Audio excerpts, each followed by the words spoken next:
Sports. We are LONGWORTH. We are Arizona.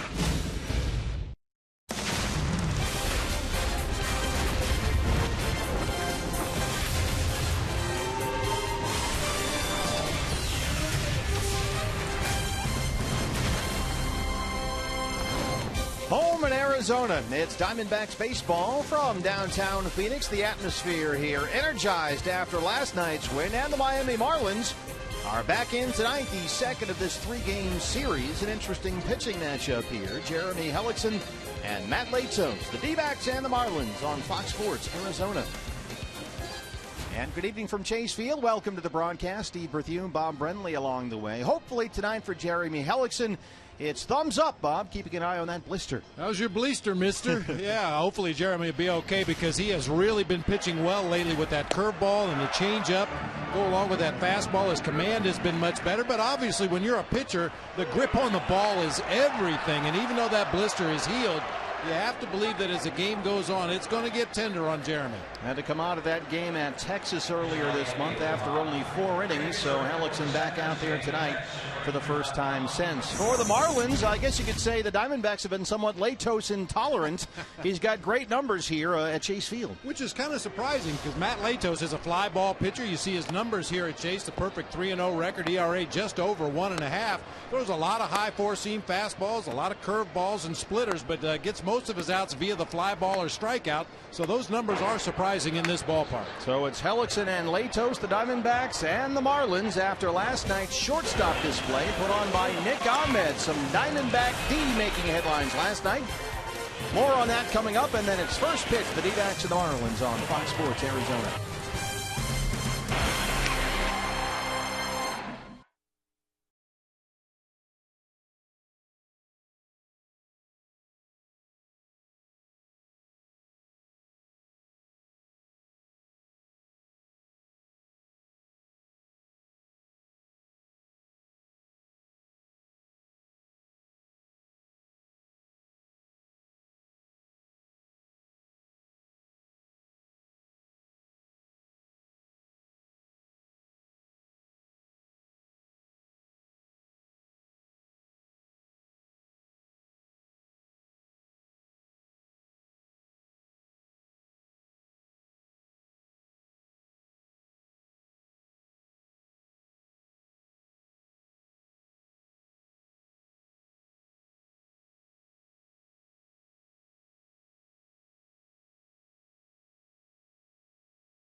Oregano's Pizza Bistro, your neighborhood pizza joint. We are athletic supporters. Buy Card Power from Arizona Federal Credit Union. Now that's the power of us. By Arizona Tire Pros for the best selection of Continental and General brand tires. Visit your local Arizona Tire Pros location today. And by Hayward Pool Products for crystal clear pool water. Choose the world's best-selling salt chlorination system, AquaRay. Welcome back to Chase Field. I'm Kate Longworth, getting you set for Game 2 of this 3-game set between the Marlins and Diamondbacks. And as you can tell, the Diamondbacks, they got back in the win column. It's a lot looser here. In case I have something in my hair, they're having fun celebrating down here. But it's because of the fine play last night on defense. Ruby De La Rosa took the mound last night and was backed up by some stellar defense. The Diamondbacks turned 4 double plays, and Nick Ahmed recorded 10 assists. He's been impressed seeing his opponents and fans alike, but as he steps up his game, it's only helping his teammates play that much better as well. He's really impressive over there. He's fun to watch, and it helps a lot. You know, it makes me better as far as positioning. I can hug the lineup a little bit because he makes so many plays in the 6-hole. You know, he's very confident as a shortstop. You know, he just like last night. I mean, that was a huge situation, and to barehand a ball like that is pretty impressive. I don't think a lot of people in the big leagues would try that. He's relentless. There's zero fear in him on the baseball field. He comes every single day and wants to make a great play, but he doesn't do anything too flashy. He's very routine. He only makes the exceptional play if it has to be made. We said coming into this series between the Marlins and Diamondbacks, it would be a showdown between two premier shortstops. Well, Monday, Ahmed stole the spotlight, and now you wonder if he can do it again. Well, only time will tell. First pitch awaits on the other side as the Diamondbacks take the diamond, ready for some more baseball. We'll see you on the other side. Stay with us.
Marlins this year 5-0 after their win in last night's series opener. Game 2 tonight as the Marlins continue their 3-city 10-game trip. They were swept at Philadelphia over the weekend. They lost last night, and after 2 more here, they'll go to San Diego for 4 against the Padres. So a long haul for these Marlins to open up the second half of the year. The Diamondbacks tonight hoping to make it even longer. Your Arizona Ford starting pitcher for the D-backs, Jeremy Hellickson. The last time we saw Jeremy, July 8th in Texas, where he had to leave the game after only 4 innings with a blister on his right thumb. An update now from Mike Harkey. You're talking about something that you just can't wrap up and put some tape on and just let him go pitch. I mean, you can't put anything on your hand, so you have to give it time to heal. And we were fortunate to have the All-Star break and extra time, and then being able to put him all the way back into the rotation. So he's had extra days. So hopefully all the work that the trainers have been doing with it will allow him to to heal it up pretty good and develop a good, nice little callus there where it shouldn't give him any problems. So we'll keep an eye on that tonight. The numbers on Jeremy, the ERA, just a tick over 5. He's lost only twice in his last 9 starts. Yeah, before coming out of that game in Texas with the blister after 4 innings, an outstanding start against the Rockies. Went 7 innings, gave up 3 hits and only 1 run in that ball game. I mentioned it in the open. The curveball changeup combination has been really good for Jeremy over his last 8 or 10 starts. You see his arsenal of pitches. 4-seamer up in the zone. The changeup is put away pitch. The curveball's been really good lately, and the 2-seamer a pitch he uses on occasion in double play situations. Marlins have lost 4 in a row. They begin today 17 games under 500. They've lost 8 straight on the road. Ichiro leads it off. Strike 1, says Ron Kulpa, our plate umpire tonight. We are underway. Ichiro 266 and 1 home run. Last night 1 for 3, a walk and a single. Jake Lamb in on the grass a step or 2 at third, and quickly HELLICKSON's ahead. No balls and 2 strikes. Now Lamb will back off with 2 strikes on the batter. How about this? Ichiro hot lately since the middle of this month. 417. He's 10 for his last 24 up there. But he waves at that one. Great pitch by HELLICKSON. 3 pitches, 3 strikes, 1 out. That'll work. That's pretty efficient. Wellington Castillo sets up inside. The pitch kind of flutters on that outside part of the plate, but Ichiro with that dive swing way out in front that time. Martin Prado still up to his usual pre-at-bat antics. It's all orchestrated. 275 and 4 home runs. That OPS near a career low right now. Just back from the DL. And there's another strike, a fastball in there for strike 1. Stay hot. Prado 0 for 3 with a walk last night.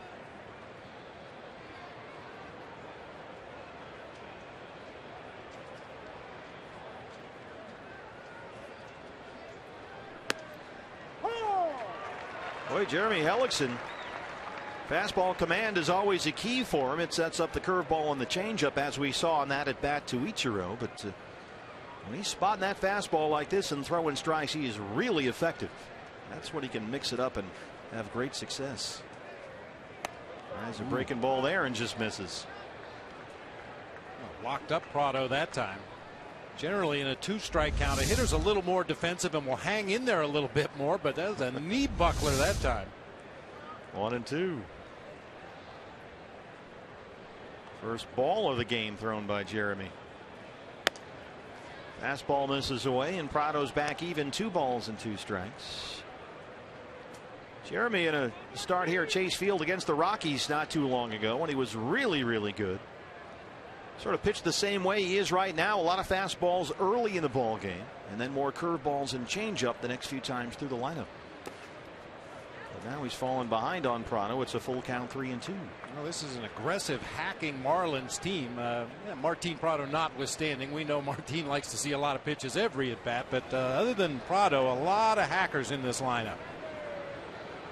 Fastball location will be important, no question about it.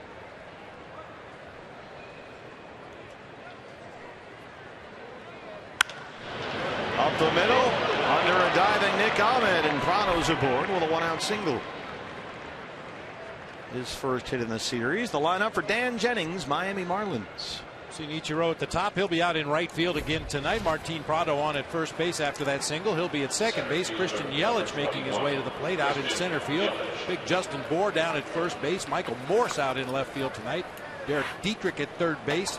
JT Realmuto doing the catching, and Adeiny Echeverria at shortstop with Matt Latos, the right-hander, on the mound. So he was down 0-2 in the count, Martin Prado. Now he's down there joking with Goldie at first base. And here's Christian Yelich. 267 and 5 home runs. A pair of singles last night. He's riding a 6-game hitting streak.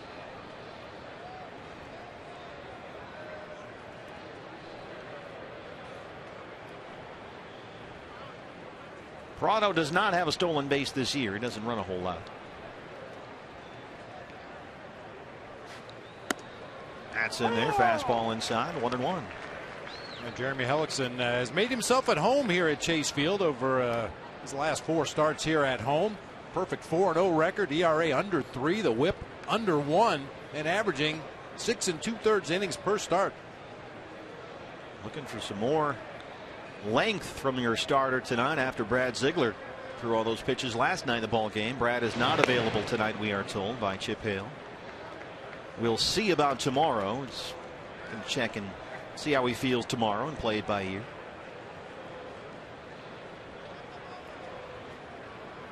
I think we're both in agreement that Chip Hale did absolutely the right thing last night, bringing Brad Ziegler into the ball game when he did and letting him roll right through that 9th inning after getting out of a jam in the 8th. Yeah, it was great. A perfect call. And it worked out. Got some big outs in some big spots there. Hellickson misses, and now he's behind on Yelich 2-1. And you know, the reality of any baseball season, every manager has a guy that you target as your closer, but if he pitches, 2 days in a row and throws a lot of pitches, or pitches 3 days or 4 out of 6 or something like that, you need to have somebody else that you trust to come in that 9th inning and finish it up. So Chip's going to have to shuffle the cards a little bit tonight with Brad Ziegler unavailable. Fly ball left center field. David Peralta coming in, and he runs it down for the 2nd out. Yeah, Brad Ziegler last night threw 40 pitches. That's like a complete game for him. So there's no question he is down tonight, and maybe tomorrow. We'll see. Yeah, everything's relative. You want your starter to get deep into the ball game and throw 100, 110, 120 pitches, get deep into the game, and for a closer, 40 pitches, yeah, that's the equivalent of a complete game. So with 2 outs and PRADO still at first, the Diamondbacks put the shift on for the left-hand hitting first baseman Justin BOUR. They overload the right-hand side.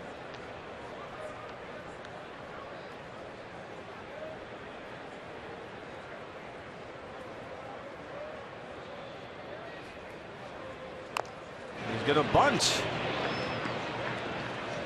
That didn't work out so well. He'll come back, and while we have a moment here, let's talk about the transactions column. Diamondbacks were busy today. Speaking about Brad Ziegler and him being not available tonight, maybe tomorrow, they need some help back there. So Dominic Leone, who they acquired along with Wellington Castillo, and the Mark Trumbo deal from the Mariners, comes back up from AA Mobile, and Danny Dorn, bless his heart, goes back down to AAA Reno. Get on that shuttle. Both guys have been up and down a couple of times this year. But they needed an extra arm in the bullpen tonight, a little bit short down there, so Leone is the guy that gets the call. And Leone pitched 1 2/3 innings for the Bay Bears last night against Biloxi, so not even sure about his availability tonight. There's the strike. BOUR 268, 10 homers. A base hit and a walk last night.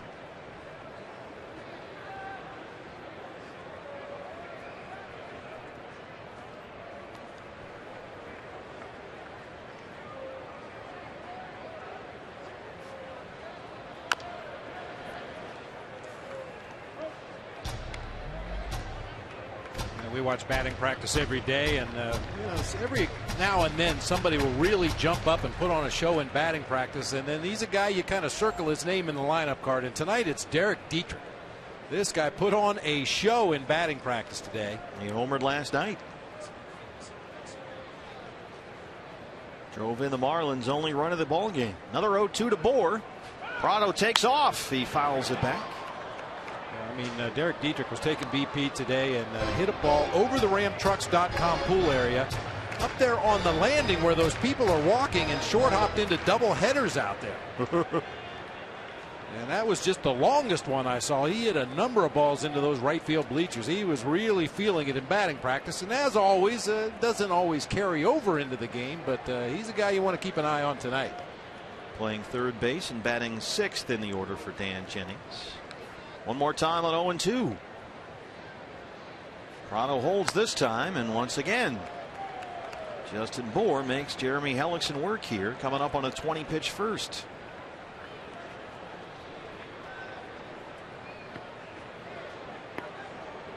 Telltale sign will be to see if Jeremy looks down at that thumb. He did it more and more in that start at Texas a couple of weeks ago. That's when you knew something was up.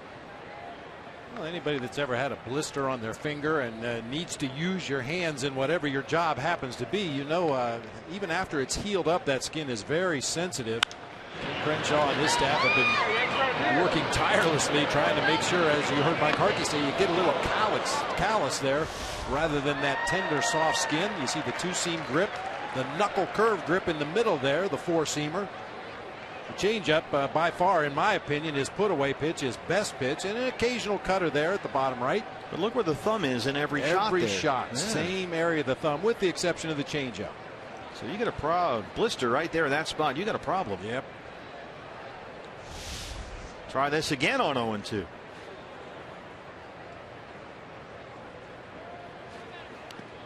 Bounces that one on the 20th pitch of this first inning.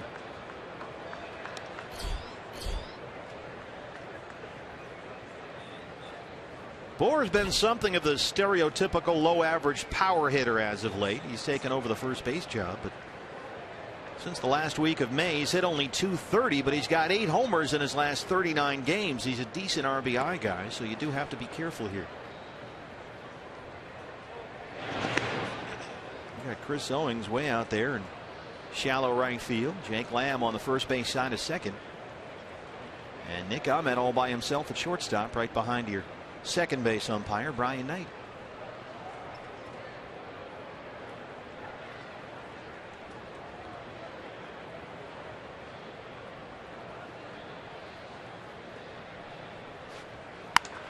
Reaches down and lifts it out to left. Peralta. Jeremy HELLICKSON strands the one-out single just underway at Chase Field.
Ready to take their first look at your Arizona Ford starting pitcher for the Miami Marlins. It's Matt Latos, the 27-year-old right-hander, a big dude out there, 6'6", 245, his first season with Miami after stops in San Diego and Cincinnati. So the Diamondbacks have seen him before. Here's Paul Goldschmidt.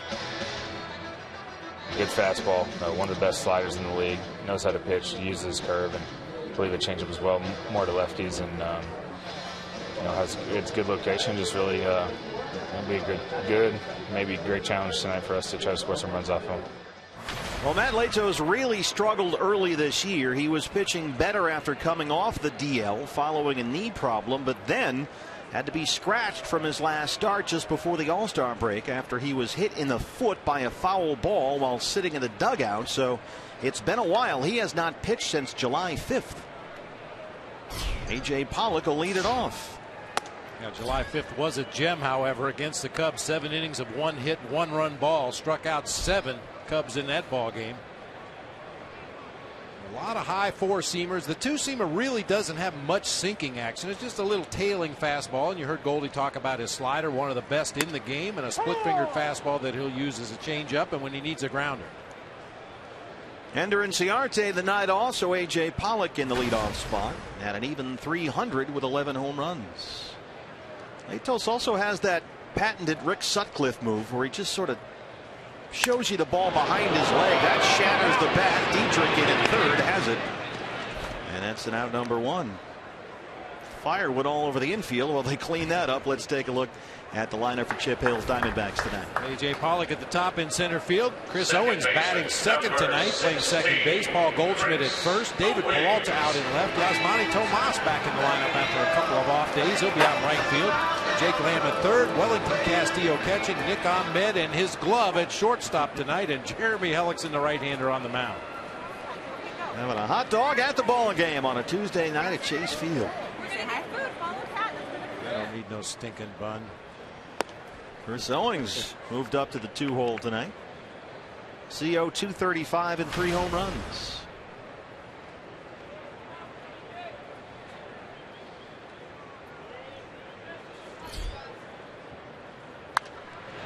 That's in the seats.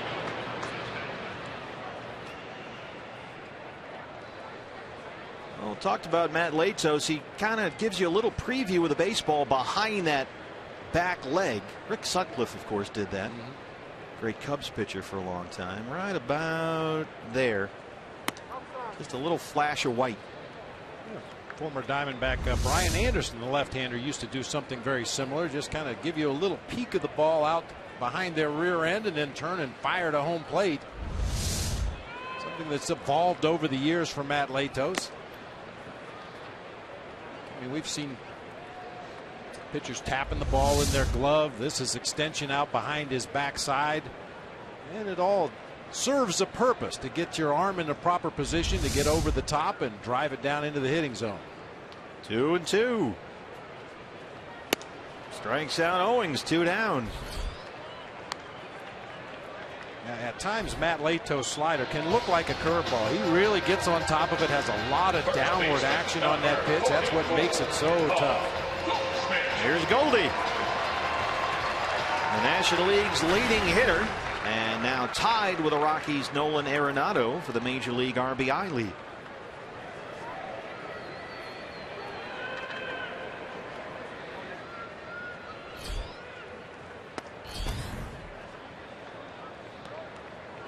Goldie had a single and a pair of walks last night after Chip Hale apparently toyed with the idea of giving him a night off, and Goldie sort of guilted him out of that decision.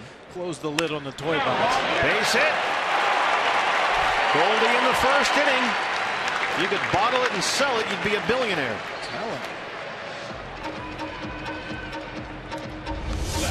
Well, we know Goldie's a great hitter, and we know that good pitchers, and Matt Latos can be really good when he's on top of his game. You got to get him early.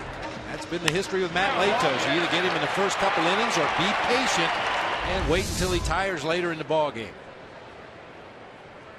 2-out base runner for David Peralta in the cleanup spot tonight. When Matt Latos has a tell out there on the mound, Dave McKay will know about it. He's seen plenty of Matt Latos. Strike one. You know, certain pitchers will have a rhythm and a timing. They'll come to a set position, and in their own minds they'll count 1,001, 1,002, and then throw the ball home. And occasionally pitchers will fall into a rhythm, and if they do, Dave McKay will know about it.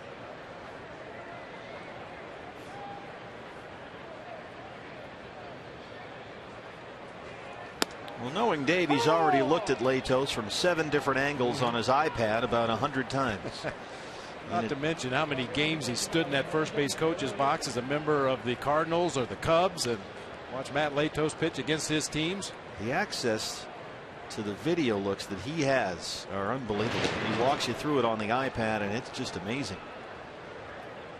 Here's Latos from behind. Here he is from the front. Here he is from the side.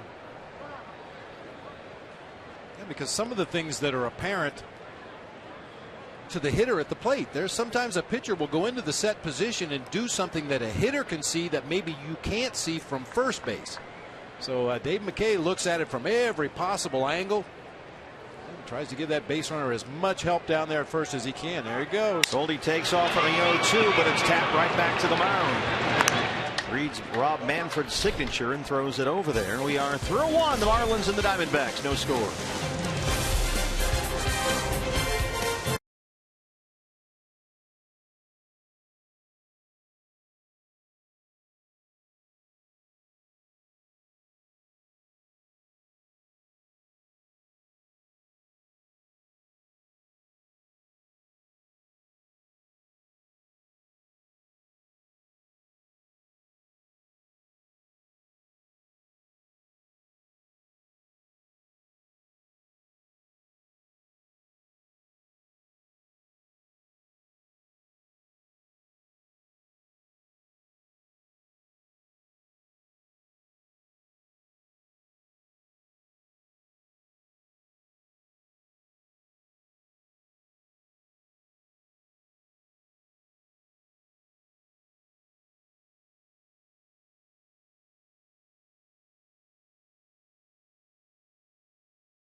Must-have collectible. This is a true one-of-a-kind item, so pick yours up Saturday, July 25th. That's coming up this weekend.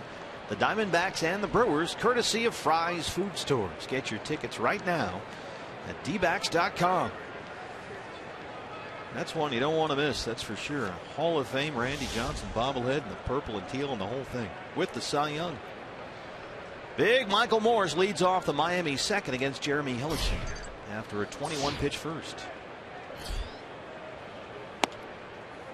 And Morse hitting only .208 with 3 homers. He has been a free agent bust in his native Miami after signing a $16 million free agent deal with the Marlins in December.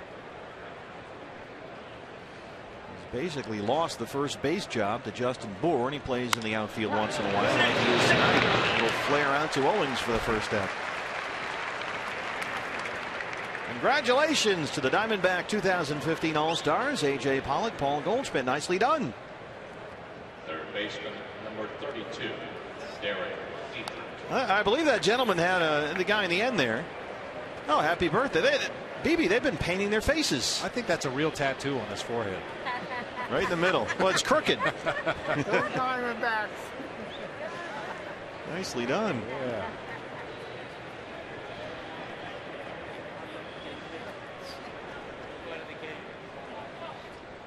Derek Dietrich, here's your boy, BB. Putting on a show in batting practice. Homered last night, 314 on the year, now with 4 homers. Just called up from the minor leagues in the middle of June. Spent most of this year with AAA New Orleans. Only 30 games with the Marlins this year, and he's put up very good numbers.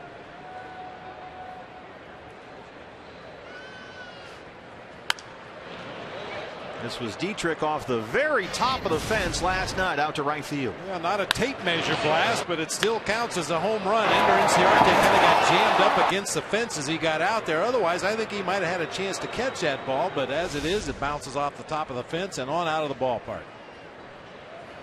Ender getting the night off tonight. 0-2 to Dietrich. Just does get a piece and stays alive. He has really produced at the plate lately, Derek Dietrich. 11 hits in his last 21 at bats. He's hit safely in 3 straight and 8 of his last 9.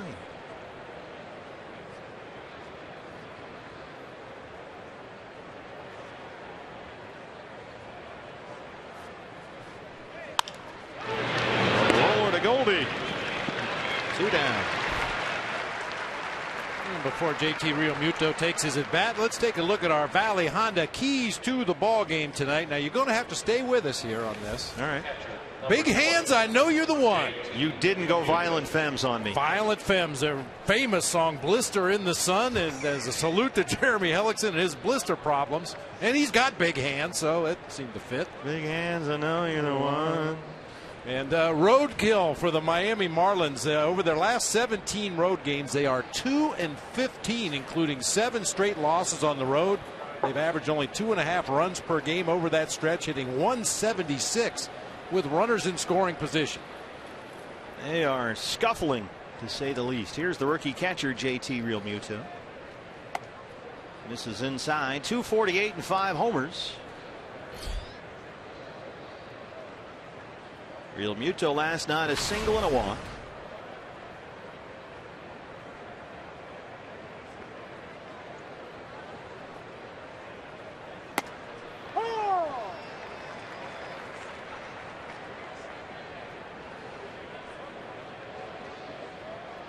Realmuto last 14 games hitting nearly .330. That includes a pair of home runs.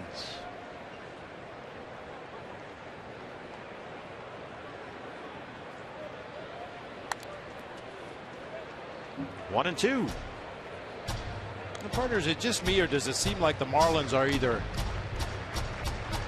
a playoff bound team or rebuilding? There's no in between. There's no years where, you know, they might compete, maybe not. No, they're either really good or they're rebuilding. Well, they have sort of set the blueprint for blowing it all up.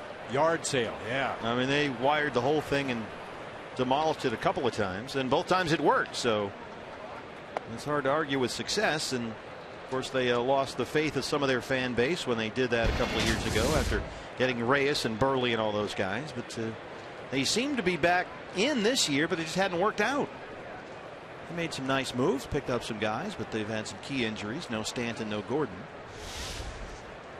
And there are some pieces they're talking about selling off. HELLICKSON strikes out Real Muto. Second strikeout for Jeremy. And he's now retired 5 in a row. No score from downtown Phoenix.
Ticket headquarters here. The Diamondbacks have that stationed throughout the ball game, and you can go over there, and obviously you've got all kinds of schedules and seating charts and information. You can ask as many questions as you'd like about Diamondback season tickets. You'll get all your answers right there here at the ballpark.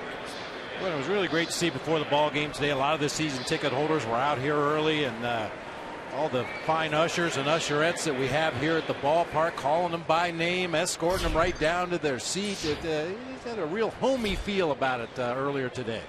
Yeah, it's Manny Tomas. The great thing about that, Bob, is you go to some other ballparks and you're outside the park, you're leaning into a will call window, yelling through a screen, trying to get some answers, and they don't know, and the phone's ringing and everything. Well, here, I mean, you walk up to the desk and then take all the time you need, answer your questions, show you the seating chart, the whole thing. Tomas shoots that toward the right field corner, but it's foul into the Marlins bullpen.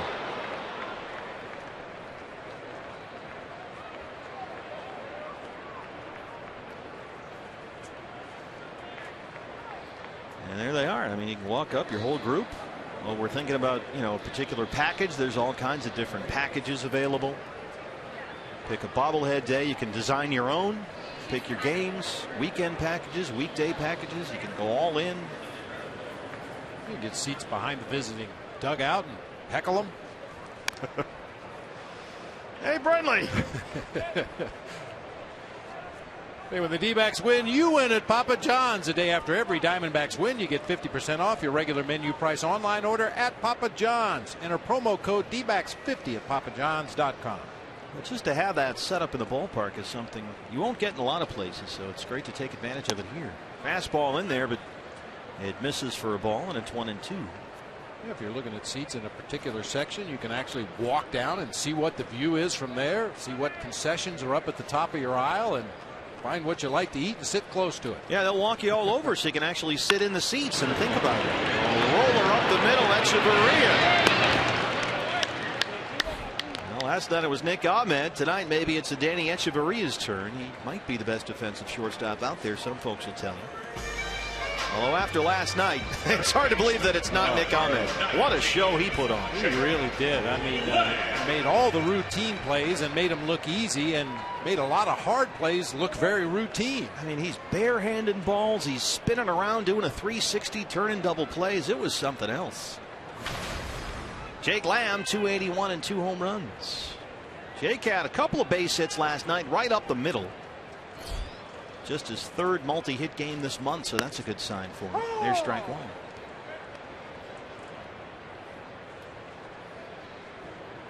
It was interesting to hear his partners in crime, Jake Lamb and Chris Owings, talking about Nick Ahmed and what he means to them. You get a good defender in the middle of that infield, and it changes everything. You heard Jake say he can cheat to the line a little bit more on certain hitters because he knows Nick is going to cover that 6-hole. And the same thing for CO, turning double plays.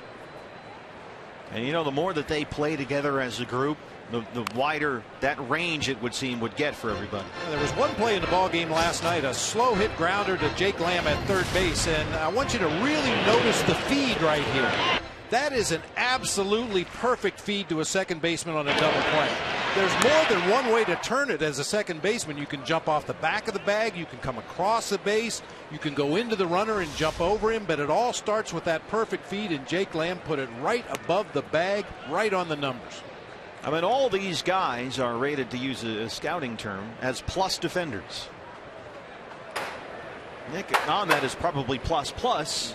But Jake Lamb has always been throughout his minor league career, and here in the big leagues, a plus defender at third. 3-2 now, and here's the man last night. What a show. Hard to believe there was only one college that would let him play shortstop. That was UConn, so that's where he went. Everyone else wanted Nick Ahmed as a pitcher. Well, you probably see the reasoning in that too when you watch him make those throws from deep in the hole at short. Well, he was a really good high school pitcher growing up in Western Massachusetts, Nick Ahmed. A 90-mile-an-hour fastball, but he wanted to play every day, and there was only one school that said, okay, if you come here, you can do both. You can pitch and you can play shortstop, and that was UConn, and they ended up with a team full of first-round draft picks. Called strike 3 on Lamb, 2 down. With George Springer, Mike Olt, Matt Barnes on that team, along with Nick Ahmed at UConn. Wellington Castillo comes up. Now, David Peralta, of course, started out as a pitcher with the Cardinals. Had some serious shoulder injuries and came back as a position player, really reinvented himself.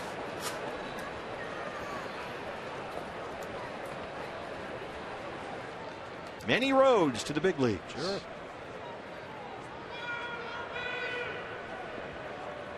And you mentioned it before, you know, the longer these guys play together, the more comfortable they'll get, the more familiar they'll get with the other guy. Where do you like to throw on a slowly hit ball? Where do you want to throw on a fast runner at the plate? And all those things will become second nature. They won't even think about them. They'll just react. I mean, this Diamondbacks are the youngest ball club in Major League Baseball. 27 years, 226 days. And the double play ball was a real weapon last night behind Ruby De La Rosa.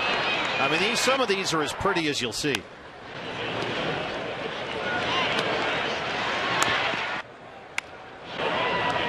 one, look at Nick Ahmed. I mean, come on. That's really something. Whoops. Wow, a 40-foot something for Matt Latos. Where was that? And Ron Culpa was running for his life back there.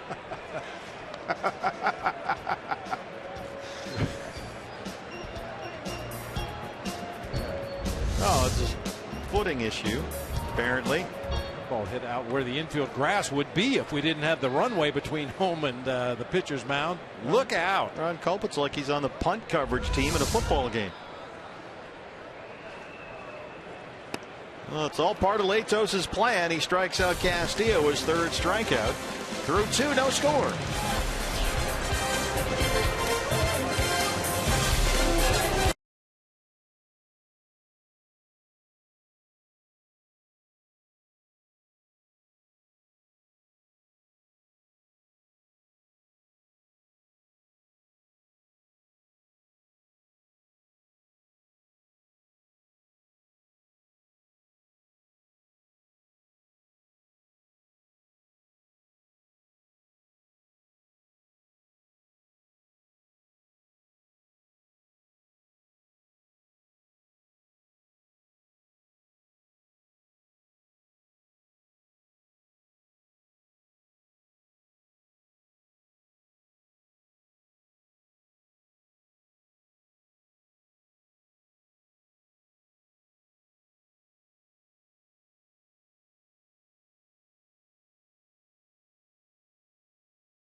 Day with the roof open around 2:30 p.m. today at Chase Field. The whole team, players on the DL and all, got dressed in full uniform for the official 2015 team shot.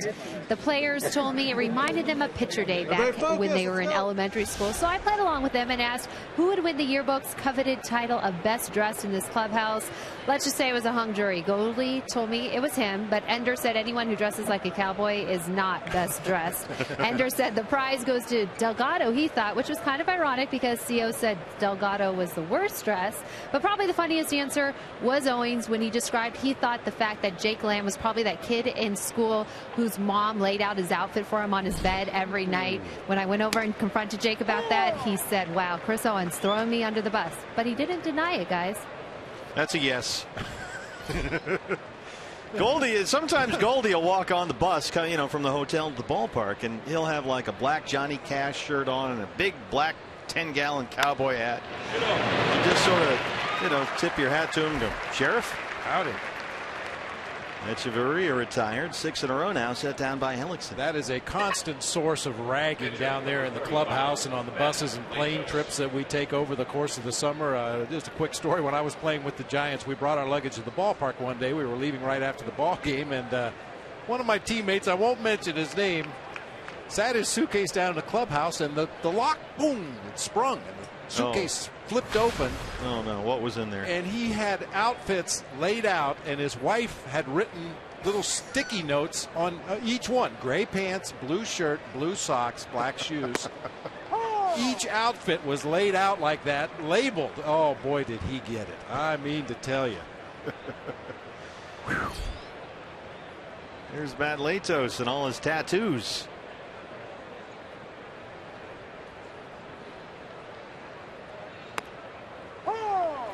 Trying to think back to 01. It'll probably be a toss-up between Reggie Sanders, who's still a style horse to this day. Oh yeah. And Reverend Tony Womack. Tony was always dressed, 3-piece suits and ties. And, oh man, he was always looking good.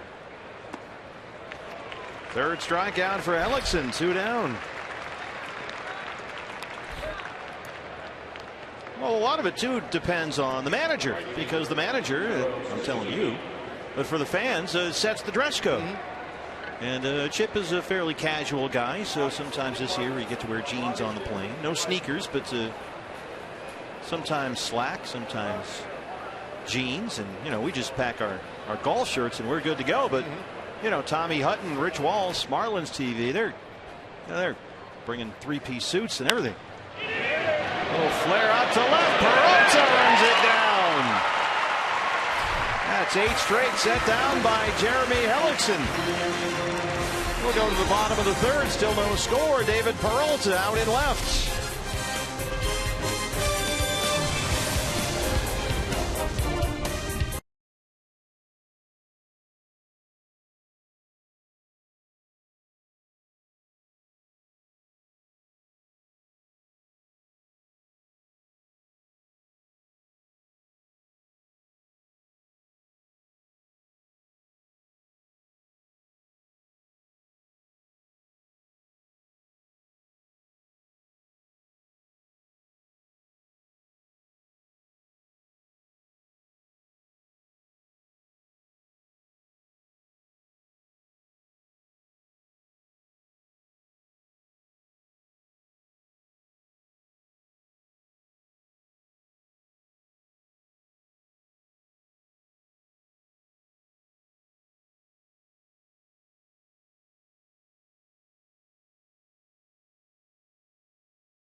Bright young stars are on the mound in the big leagues. Highlights from Cole, Walker, DeGrom, etc.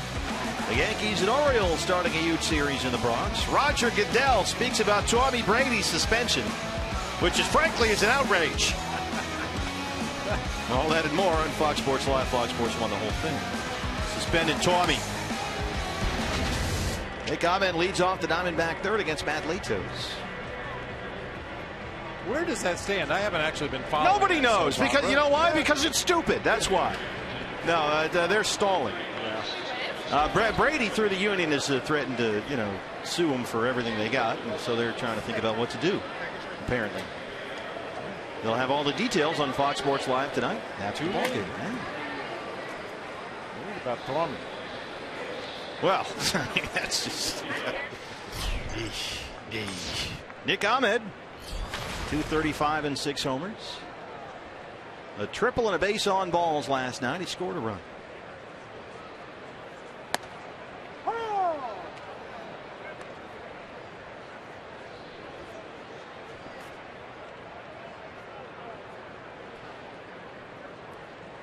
Latos has retired 4 in a row, the last 2 by strikeout. He broke his bat. Dietrich has it. 1 away. You mentioned, Bob, are the Marlins buyers or sellers, and they always seem to be one or the other. Well, Latos is a guy whose name is out there. Don't forget, trade deadline coming up at the end of this month. So you're about 10 days away. And it was reported in the Miami media earlier this year, the Marlins are telling teams that they're willing to listen to offers for Latos, who wants a new baseball. That will tell you right there how the game has changed. That ball had a big old scuff on it. Yeah, I would think he'd hide that in his pocket. Man, back in the day, you'd try to keep that ball in the game as long as you possibly could. I assume a lot of our fans have played wiffle ball, and that one wiffle ball that has holes on one half of it, and you learn how to hold it one way or the other to make it break different directions. Well, a major league pitcher can do the same thing with a scuff on a baseball. Mike Scott. Thank you. He was famous. The great Astros pitcher Mike Scott for years was accused, using little finger quotes, of scuffing the ball all the time because it makes it move, right, like a wiffle ball. That one would have been a beauty, it looked like, but Latos wanted no part of it. But anyway, the Marlins are out there telling teams that they'll listen if you want Latos. Will be a free agent next year. Dan Herron is another guy supposed to be on that shopping list, so don't be surprised to see Latos and Herron moved by the trade deadline over the next week or so. And the Blue Jays are reportedly one of the teams that have been following Matt Latos around. I mean, this guy 3 times in his career has been a 14-game winner. Once with the Padres, twice with the Reds. And he's got 4 strikeouts. And Herron, of course, was traded here. Wasn't that thrilled. Thought he might retire. And decided, well, it's $10 million. It's $10 million. So here I am. But he's a guy they can move at the deadline as well.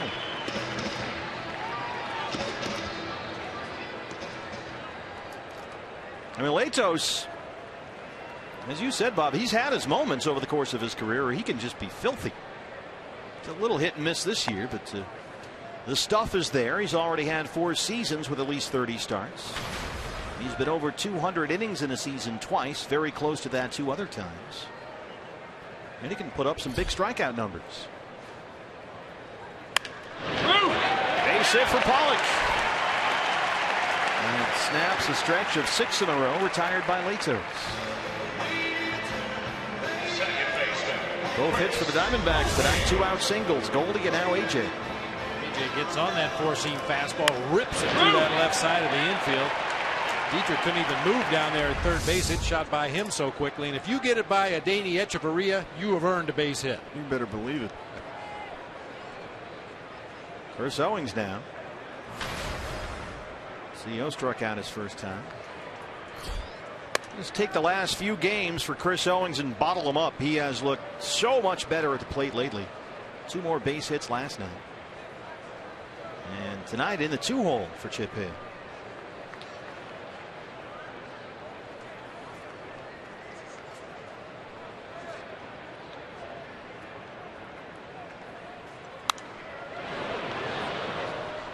Hey fans, anytime the D-backs score 5 runs or more, Taco Bell is giving away 3 free tacos with the purchase of a large drink between 4 and 6 the following day at participating locations.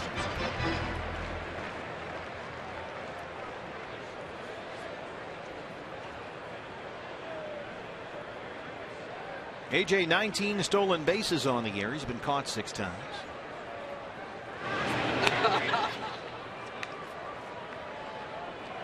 Back in that first inning, Goldie reached on that 2-out single, and we were wondering if Dave McKay had anything on Matt Latos, and on the 0-2 pitch, Goldie just took off for second base as Latos was standing on the rubber.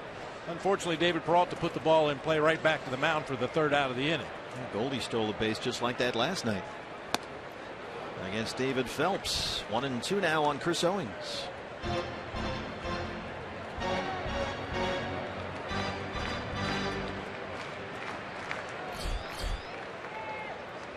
That's where the statue's going to go one day, right there. Don't have to play around it. Yep, exactly. That foot back up against the railing. He's moved back into his traditional position. He's kind of moved up and down the railing there as he struggled a little bit leading up to the All-Star game, but he's right back in that traditional spot. That's where he normally stands. And he is such a creature of habit and routine that any variation at all is like headline news. Something's up. 2-2 pitch. A.J. Pollock takes off. He's got it stolen. Owings grounds to Echeverria. Boy, A.J. had that thing cold. But Owings grounds out to end the inning through 3, no score.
Field tonight. It's time for our Geico This Day in Major League Baseball History, and as we have done recently, we're going to feature Randy Johnson once again tonight, July 21st, 2008. Randy becomes the first Major League pitcher with 2,000 strikeouts for 2 different teams. He's really let himself go. Oh, he's enjoying retirement. Doesn't want to take off the purple, though. Jeremy Hellickson has set down 8 straight Marlins, and Martin Prado leads off the 4th. Just 1 hit against Hellickson so far. A Prado single in the 1st. Starts him off with that breaking ball, but it misses 1-0. Marlins do figure to be sellers at the deadline here. They have a number of guys they could move this month, like Latos, like Heron, but Prado is not expected to be among them. Although you do hear his name out there a lot, it's mostly speculation. The Miami Herald has reported the Marlins would like to keep Prado. He is under contract through next year. But he's obviously a guy that can play third for you, play second. A lot of teams might have an interest. And we saw firsthand the kind of influence he has on a clubhouse, a veteran presence, especially with the Latin players. When he first got there, he took all the Latin players out to dinner in Miami in spring training with 40 people, wives, girlfriends, kids, the whole thing. That's big league. Yeah. And talked about, you know, how to navigate professional baseball at all different levels, taking a real leadership position.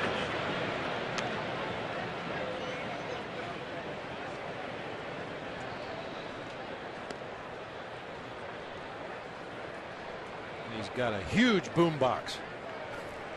Boy, I tell you what, he and Gerardo Parra on those flights, it was like flying in a Venezuelan disco. The techno pop from the back of the plane. I mean, the windows on the plane were vibrating. Parra would be dancing in his seat. Prado up the aisle. Teammates were yelling, "Headphones!" Well, I remember that piece that Jody Jackson did when she rode into work with those two guys. They were cranking the tunes. Didn't they get out of the car and dance at one point? They did. Jake Lamb, long throw. And that's 9 in a row set down by Jeremy Hellickson, who's got it going here tonight. So apparently that right thumb blister, fingers crossed, is not an issue. Hey fans, now's the time. Tweet us your strongest fan photo. Don't forget to use the hashtag AZDataStrongFan. That's hashtag AZDataStrongFan on the Twitter. And you might see your fan photo on our upcoming D-backs broadcast, brought to you by T-Mobile.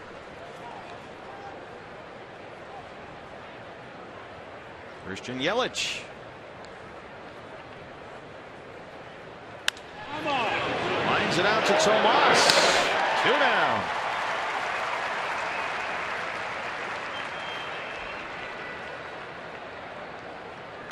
Brings up Justin BOUR. First baseman Justin BOUR.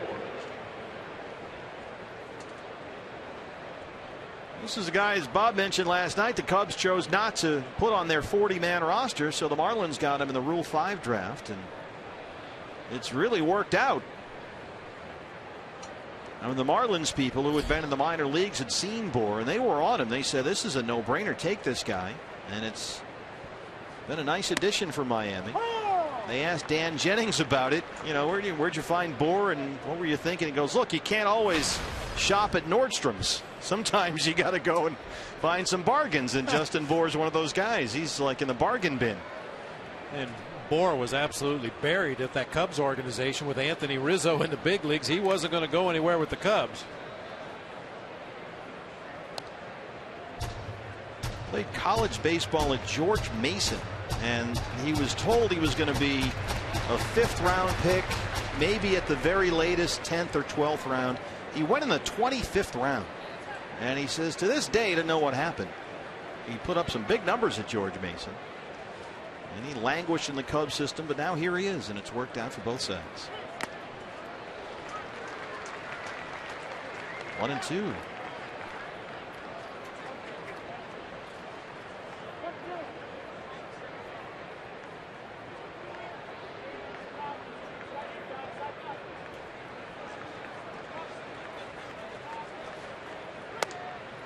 Two and two.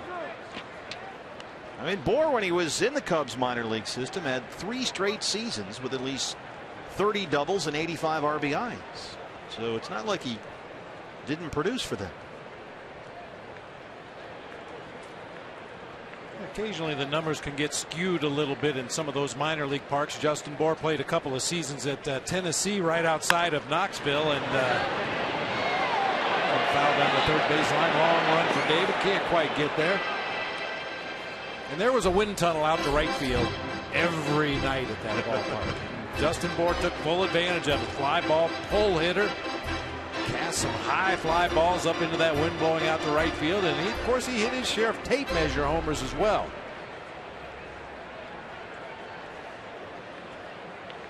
Two balls and 2 strikes. Shift is on. Misses inside and it's full. Well, he opened this year with AAA New Orleans, Justin BOUR. Got called up during the last week of April, mostly as a left-hand bat off the bench, but he has become their best option at first base. and taking the job away from Mike Morse. 3-2 pitch. On the ground into the shift. Lamb in front of Owings, and he throws him out. Jeremy Hellickson has retired 11 straight Marlins. Still no score.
One of the 20 interactive kiosks right here at Chase Field during any Arizona Diamondbacks regular season home game.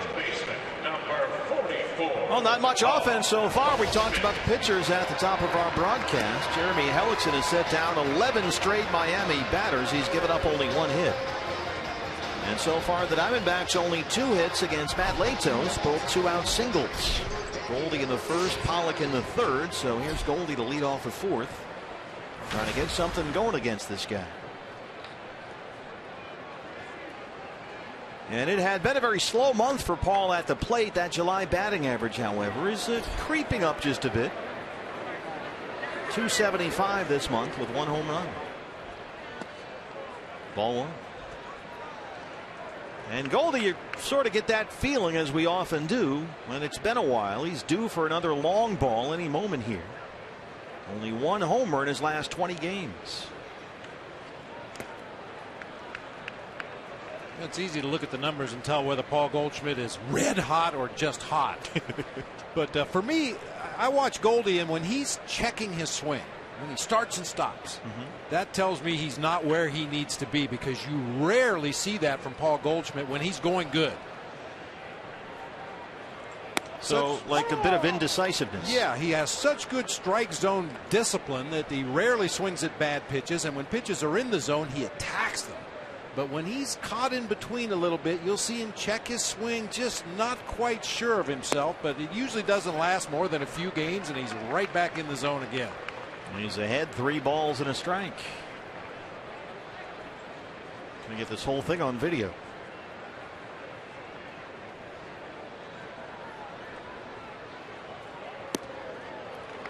Ball 4. Well, he walked twice last night. Leads the major leagues in bases on balls, and he's on board to open up the 4th. First walk issued by Latos. We mentioned it after Goldie reached in the first with 2 outs in the inning. It took a couple of pitches for him to get a read on Matt Latos out there on the mound, but ultimately on the 2-strike pitch to David Peralta, he took off as Latos was just standing there. Goldie on base now, leading off here in the 4th inning. Let's see if he can get a jump and steal that bag. Peralta tapped back to the mound his first time up. He had the biggest hit in the ball game last night, David. That 2-out, 2-run single that gave the Diamondbacks the early lead. That came in the 3rd inning against David Phelps.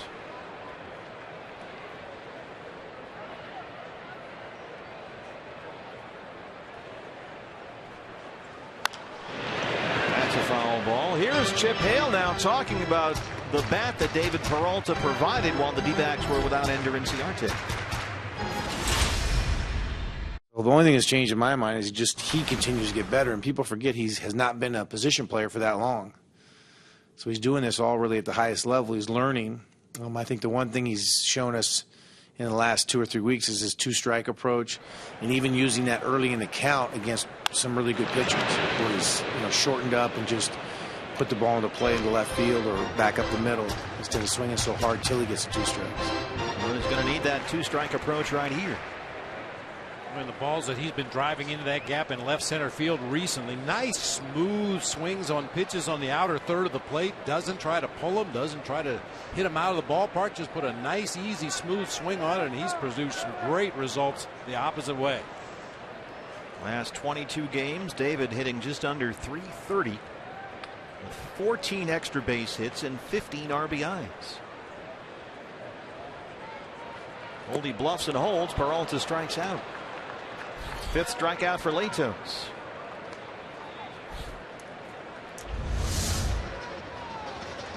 That's that splitter, that tumbling action as that ball comes out of his hand. Looks like a fastball to David Peralta, but it gets up there to the hitting zone, just bottoms out, drops right underneath the bat. Brings up Yasmani Tomas. Latos has had some freakish injury issues this year. I mean, this guy's been through everything. He limped through the first part of the year with that bad left knee. Had to skip his final start before the All-Star break when that Christian Yelich liner hit him in the right foot sitting in the dugout. Ended up with 2 bruised and swollen toes and had to be scratched. And he said the biggest problem with that bad foot was that he was not going to be able to go fishing during the All-Star break. Oh, I can sympathize with that. I thought you might like that. That's tough. Tomas grounded out his first time. That's in the seats. Well, it's not just that. Latos had to leave a game earlier this year. He was hit by a line drive comebacker on the mound right in the left shin. That couldn't have felt good.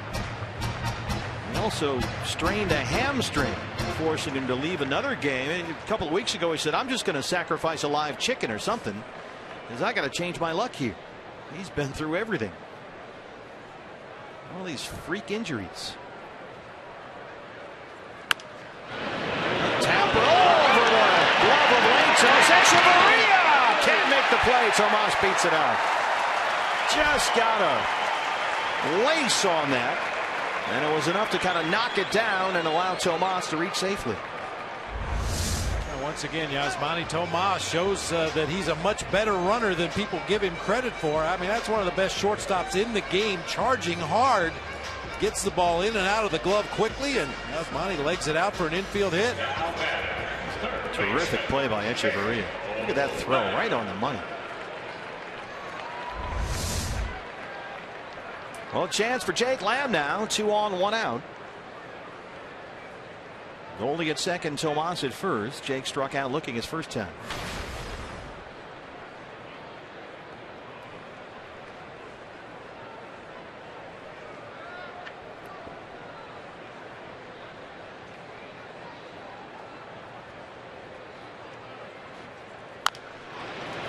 Tapper back along the first base line. Latos has only 1 play. The runners move up.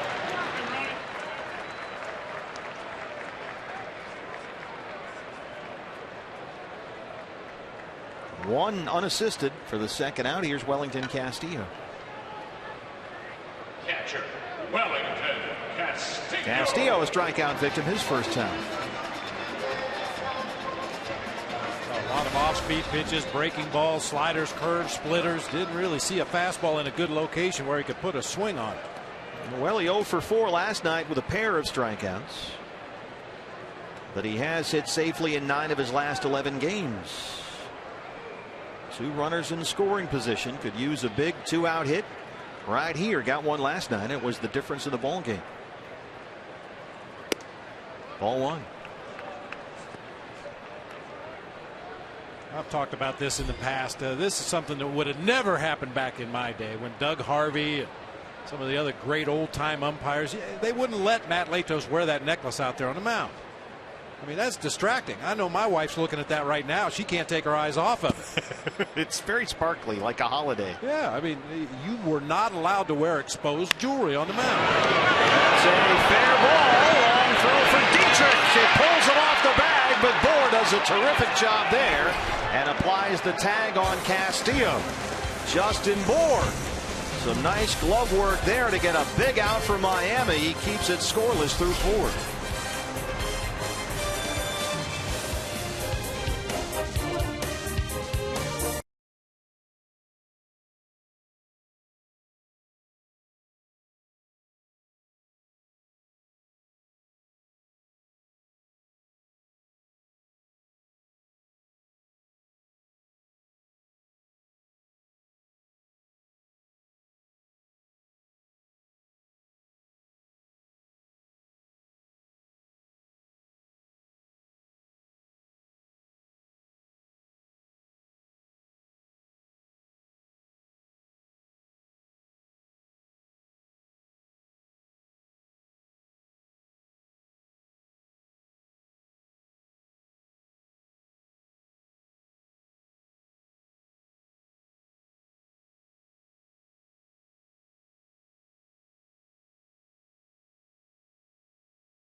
Only 4 hits in the ball game as we start the 5th inning, and HELLICKSON so far has given up only 1 Martin PRADO single. Back in the 1st, he's retired 11 straight Marlins.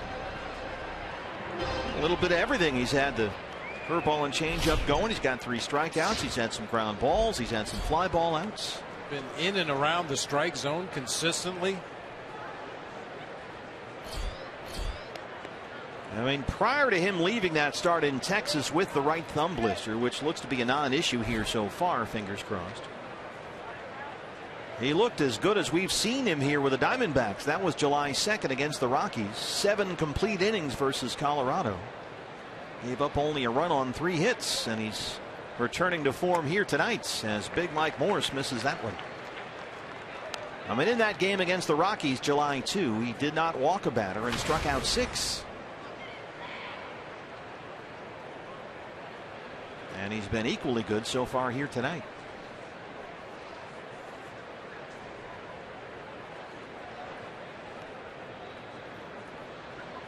And as Chip Hale mentioned earlier, Jeremy was originally scheduled to pitch the Saturday game against the Giants. But that blister was not ready to go, so he was pushed back to tonight. Chase Anderson was moved up, took that start, and he pitched Tuesday. Now he's on the DL with right triceps inflammation. HELLICKSON tried throwing a bullpen session in New York last weekend with a Band-Aid on that blister, but it was clear that he was going to need more time. And that proved to be the right decision. He's ahead of Morse 1-2. When he said after that game in Texas, he's never had a blister on his right thumb like this. He's had them before, but usually smaller and on different fingers of the pitching hand. This was something new. Kind of makes you wonder if he altered his grip on 1 or more of his pitches to cause that blister to be more than he's had to deal with in the past. Maybe throwing one of those pitches more often than normal. Could be.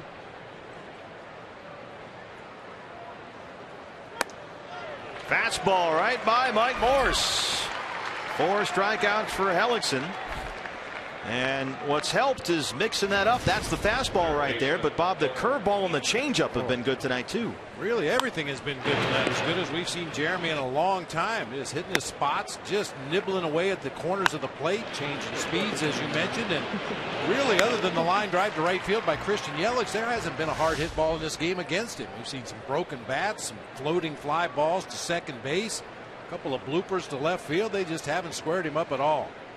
Derek Dietrich Grounded out to first his first time up, and Jeremy is also up there throwing strikes. 56 pitches so far. 41 of them strikes. He's only thrown 15 pitches outside the strike zone. Outstanding.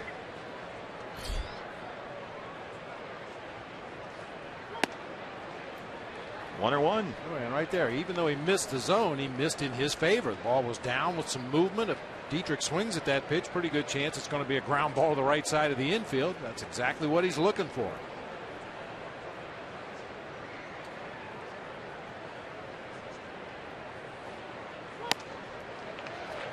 Zip. That fastball's got some zip to it tonight. And when you're throwing that curveball and changeup effectively, that 91 is more than enough, right? Yeah. I mean, the hitters will even look up at the radar gun because it sure looked faster than 91.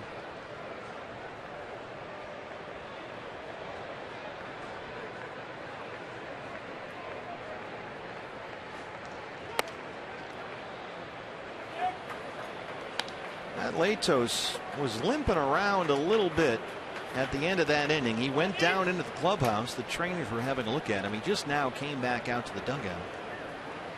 So keep an eye. He's sort of tripped up on the mound a couple of times. We'll see if he has any kind of a limp coming out in the bottom of the fifth. It's a sky high pop up, foul ground, left hand side. And Jake Lamb just does recover. A lot of spin on that one. You can laugh now. There was a moment there. Jake was probably panicked. Oh no. Not able to make the adjustment, lean back toward fair territory to make the catch, and out's an out. So here's the catcher, JT Realmuto.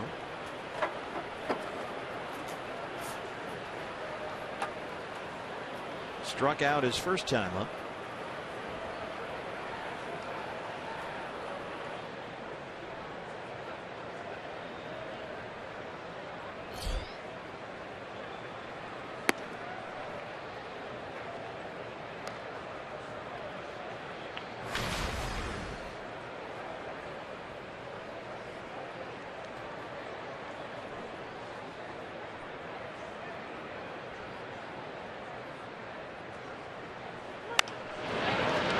In the seats.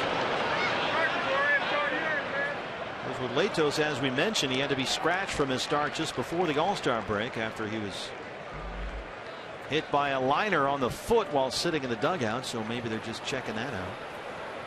And he hasn't pitched in a ball game since July 5th, so it's been a while. There's a Christian Yelich liner. He was just sitting there in the dugout, and look out, got him right in the foot. I would not sit near him if I were you, Ichiro. 1-2 now.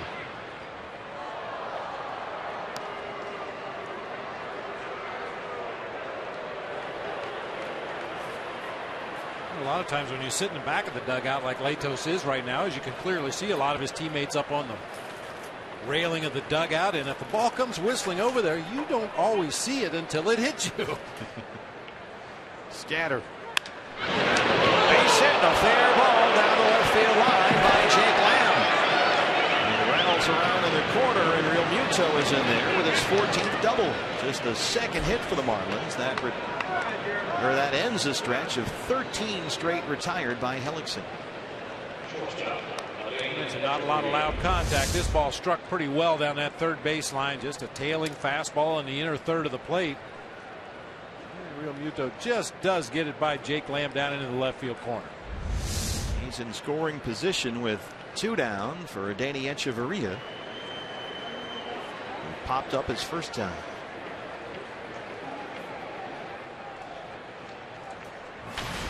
Echeverria now at 276 and 4 homers. He was 0 for 3 with a base on balls last night.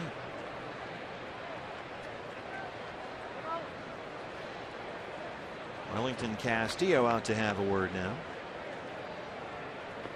Wellington has shown a pretty good instinct for when to make trips to the mound. Now, this isn't because his pitcher is struggling out there, but once again, this is a big out and ball game. You got the number 8 hitter at the plate with 2 outs in the inning. If you can retire this guy, strand that runner at second base, that pitcher spot leading off in the 6th inning. So Wellington just wants to make sure they know exactly how they're going after Echeverria. Leto's on deck.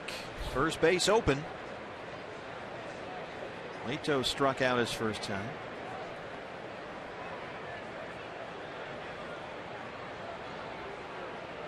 Realmuto takes off for third. There is no throw from Castillo. The rookie catcher with his 3rd stolen base of the year.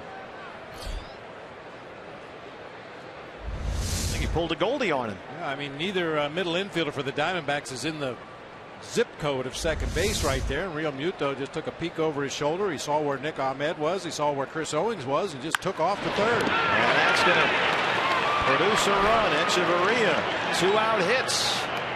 1-0 Miami. Well, he retired 13 straight, and a double, a stolen base, and a single, and it's 1-0 Marlins. A hanger. Yep, belt high curveball hanging over that inner part of the plate. And certainly it opens up Chip Hale for some second guessing. Why didn't you walk the number 8 hitter to get Latos up there? But I really don't have an issue with going after that number 8 hitter. If your pitcher's on top of his game the way Jeremy has been tonight, go after him, get him out, and have that pitcher leading off the next inning. Unfortunately made a bad pitch. So we'll run in, and here is Latos.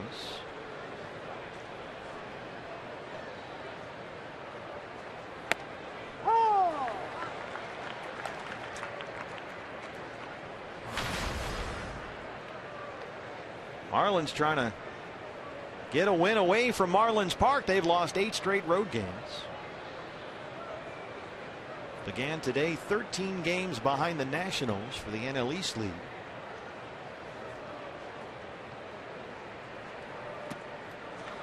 Matos does not look like much of a hitter up there tonight. He's got a lot of the mannerisms of a good hitter. He's got that open stance and kind of pumping the bat on his back shoulder like he's seen real hitters do, but it's not quite working out the way he hoped.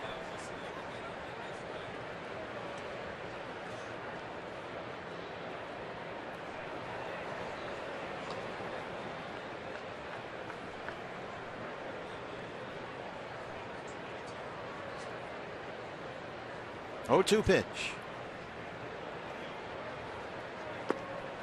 He got him. 5 strikeouts for HELLICKSON, but the Marlins score first. They lead it 1-0.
Is brought to you in part by Cox Gigablast. How will you live the gig life? by Lone Butte Casino. You're in for more winning moments at Lone Butte Casino.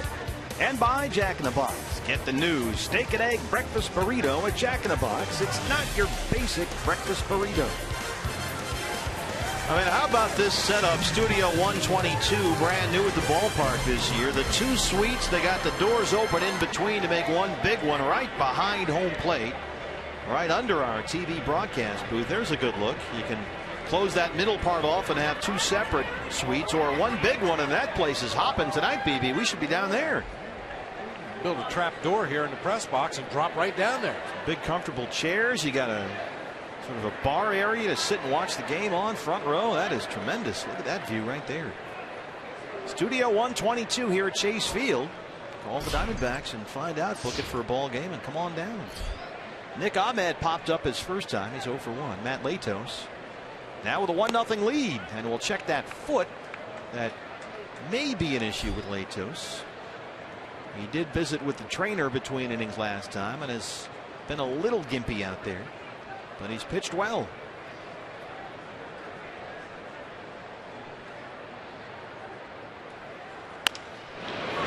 Eric Dietrich.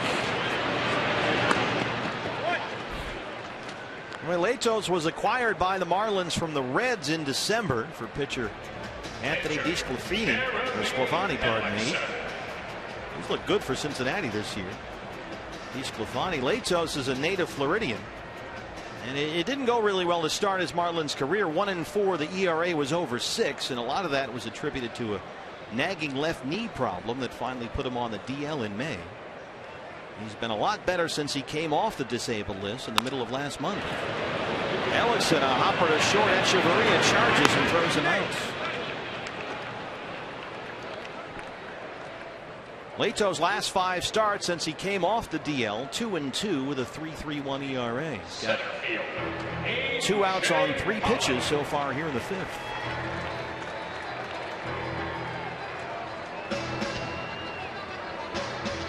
AJ Pollock singled his last time up. 1 for 2.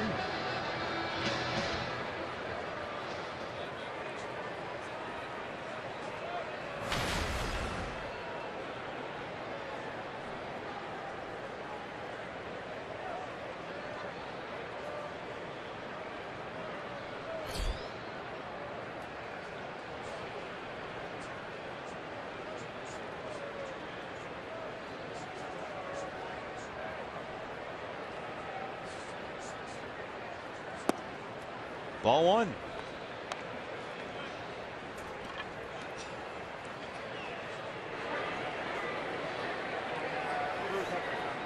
Latos from Coconut Creek, Florida, played community college ball in Fort Lauderdale. Originally an 11th round draft pick by the Padres in 06. AJ's got his 2nd hit tonight.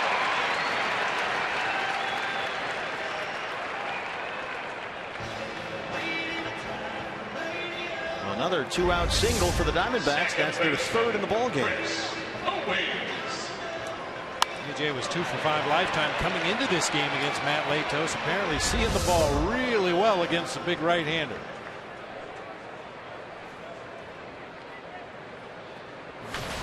Bruce Owings 0 for 2. He struck out and grounded out. Latos is traditionally a fly ball pitcher. Gets a lot of fly ball outs, but so far nothing to the outfield.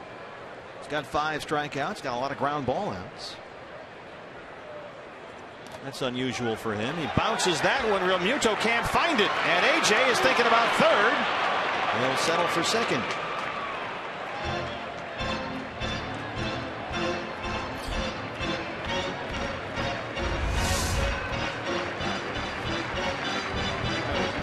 Effort by Real Muto right there. Just tried to reach out and backhand that ball. Bounces off his mask. He has no idea where the ball went initially. AJ took a big turn at second base, but he's in scoring position right there with 2 outs in the inning. Leave it up to CO to try to come up with a big 2-out base hit. Marlins got one from their shortstop Echeverria in the top of this inning. Diamondbacks trying to answer right here. Here goes AJ. He'll take 3rd uncontested. That's stolen base number 20 for AJ Pollock.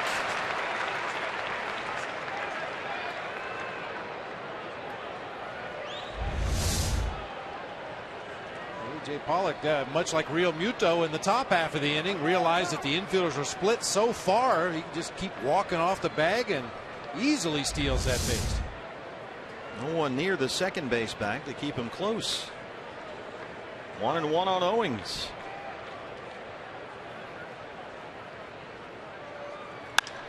CO gives it a ride. Ichiro runs it down in the corner. And they strand Pollock at third through 5. Diamondbacks trail it 1-0.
Second base there with 2 outs in the inning. Normally not a situation where you try to steal third, but as he took his lead off the bag, he looks right at Dave McKay. Kind of gives him a little head nod right there, just ever so slightly. And I think Dave McKay said, yeah, if you can get it, go ahead and try to steal the base. Nobody close to him, so he just took off for third base. His 20th stolen base of the year. But he's stranded at third with 2 outs, so the Diamondbacks still down 1-0. Jeremy Hellickson back out there as we start the 6th. Ichiro 0 for 2. He is struck out and flied out.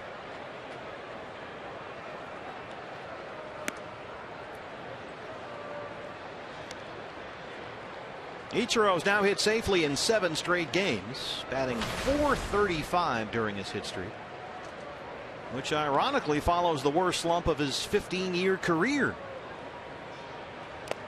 I mentioned that last night. He went through an 0 for 29 stretch that finally ended earlier this month.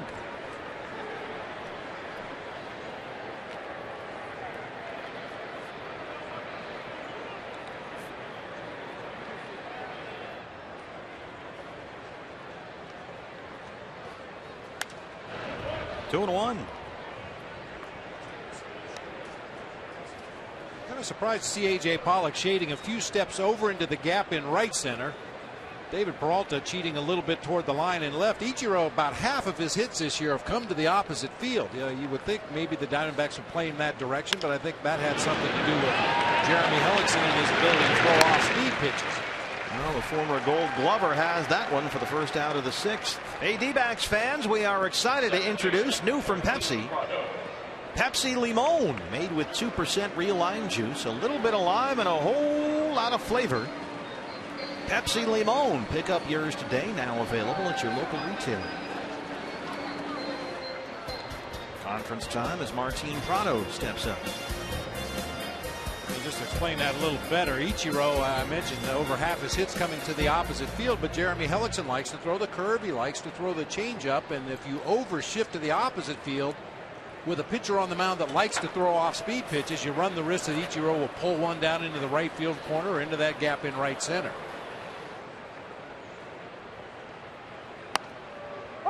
Prado singled in the first. He's 1 for 2.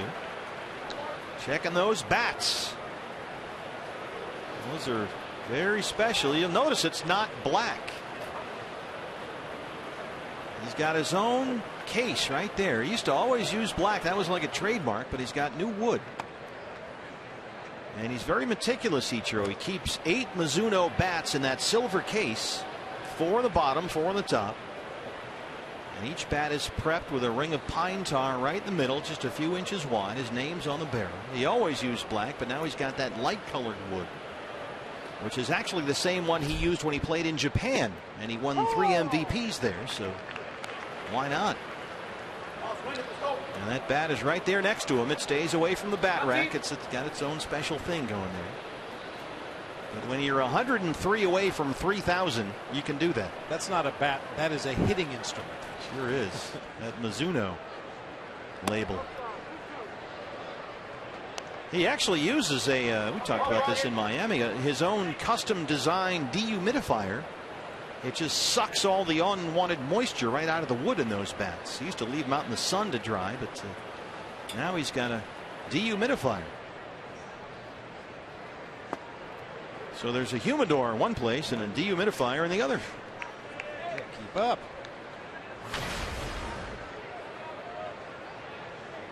3-2 on Prado.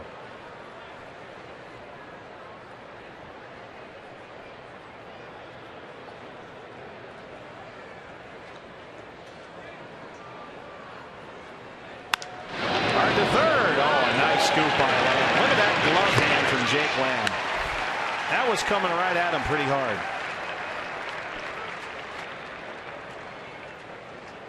Center fielder Christian Yelich. Well, Ichiro, 103 hits away from the magic 3,000 number. He's only 5 stolen bases shy of 500 for his major league career. He would become only the 9th player ever to reach 2,900 hits and 500 steals. So presumably at some point next year you're looking at 3,000 hits. The question is where? He's in Miami on a 1-year contract. Here's Christian Yelich. Think back to that 04 season when Ichiro was playing up in Seattle for Bob Melvin. Hit 372, had 262 hits. Are you kidding me? Unbelievable, isn't it? It's hard to do. He's been an AL MVP, a Rookie of the Year. He's won 2 batting titles, 3 Silver Sluggers, 10 Gold Gloves, and he's made 10 All-Star teams. The one thing he's never done, play in a World Series.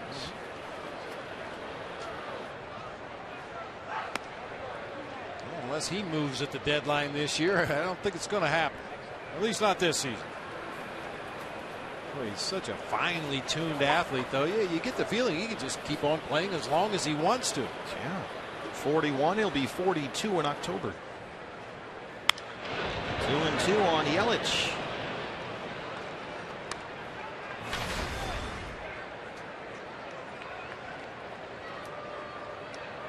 I mean, Ichiro, he began his Japanese career in 1992 with the Oryx Blue Wave of the Pacific League. No player in the major leagues today was an active major league player then.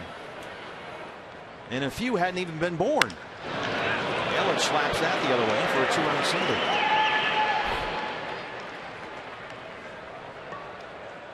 When Ichiro arrived at Marlins spring training, he was the only player on their entire 40-man roster born in the 1970s.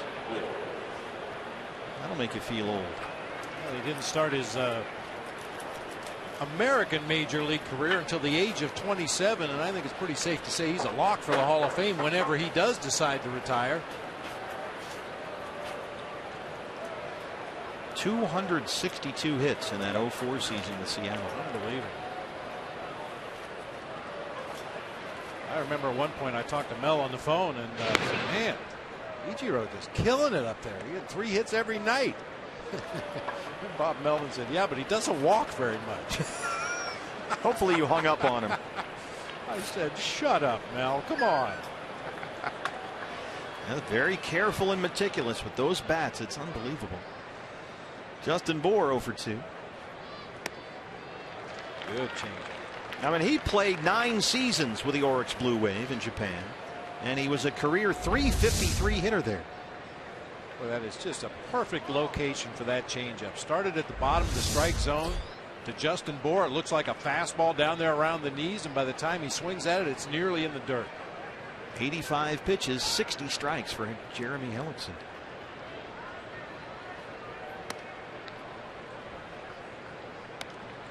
One and one.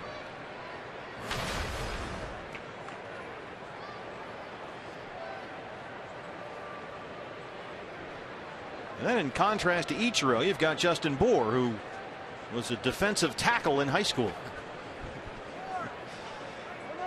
Decided to give up football and went to George Mason to play baseball.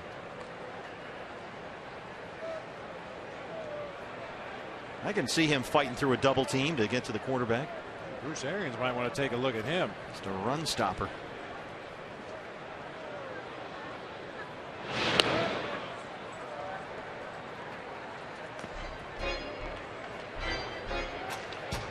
Yelich, a good base runner down there. He's 8 for 9 in his stolen base attempts, so you do have to keep an eye on him.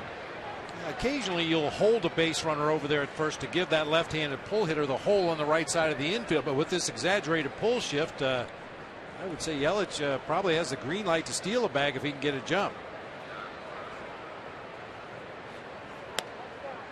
This is away. 2 balls and a strike. Normal positioning, just take Chris Owings out of the equation. That's what the defense would look like on the right side with a left-handed pull hitter up there. But with the pull shift on and CO sliding out to shallow right field and over in the hole, really no reason to give Justin Bour the right side. Go ahead and steal the base if you can get a jump.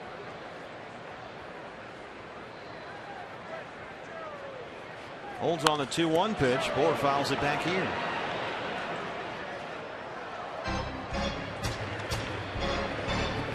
We got an Ichiro jersey in the house. Conflicted. Diamondbacks hat and Ichiro jersey. That's an Ichiro Yankee jersey. He packs him in. He is worldwide. He's a rock star. His 15th season in the major leagues. He had never played in the National League, and even with interleague play had never actually played at Miami, Ichiro. And now he's the Marlins' first Japanese player. 2-2 to Bour. 2 outs, Yelich at first.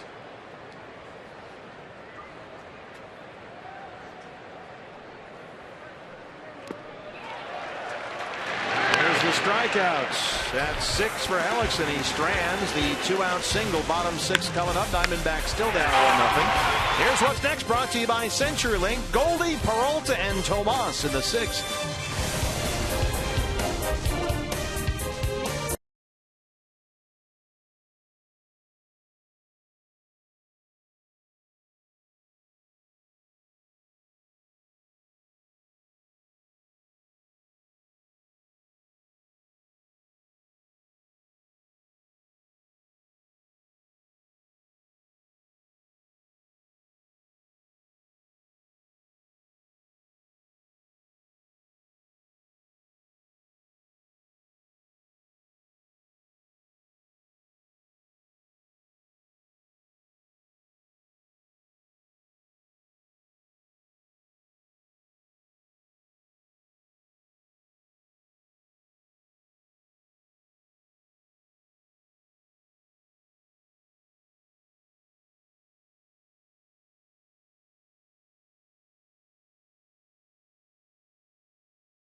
.com at bat. It's the #1 app for live baseball. At bat, it's up to the moment at any moment. With in-game highlights, replay reviews, live look-ins, radio broadcasts, StatCast, and more at MLB.com at bat for your smartphone or your tablet. Chase Field on a Tuesday night in downtown Phoenix. Diamondbacks trail the Marlins 1-0. But the sharp end of the stick coming up. Goldie, Peralta, Tomas 3, 4, and 5 in the Arizona 6th. Here's an Oryx Blue Wave shirt. Just talking about them. Ichiro's team in Japan.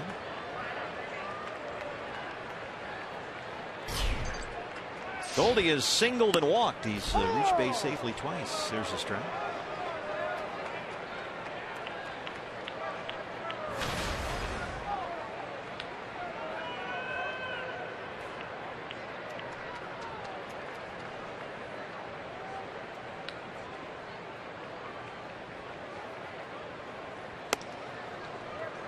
Goldie did not hit much in the D-backs 4-game sweep at Marlins Park. That was back in May.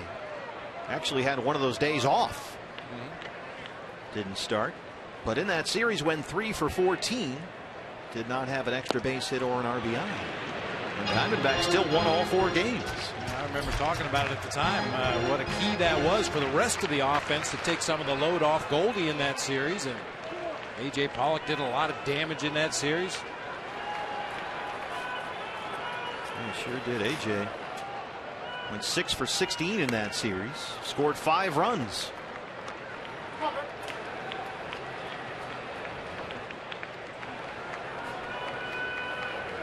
Goldie ahead 2-1.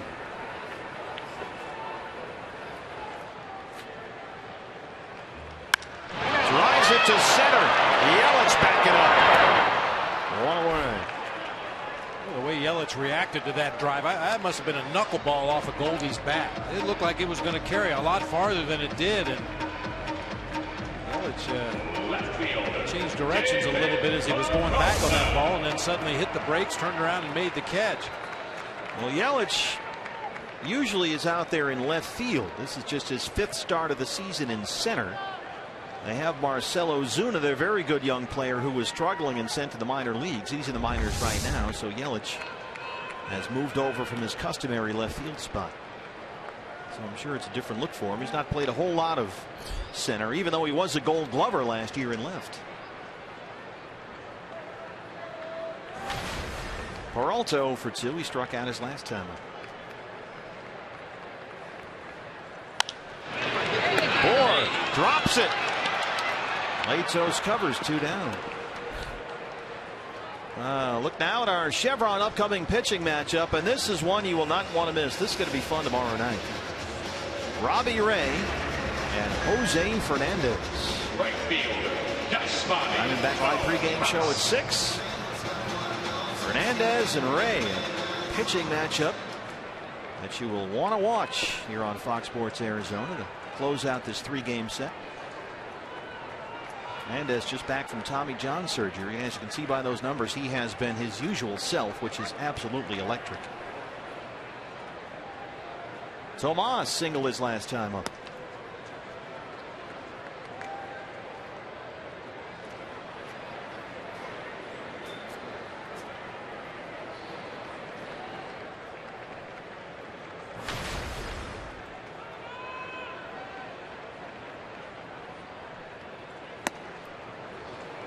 Yasmani hit safely in every game of the Mets series to close out the first half of the year. But over the weekend against the Giants was just 1 for 11 with 5 strikeouts. He looked a little sluggish. And got the day off yesterday. He's behind 1-2.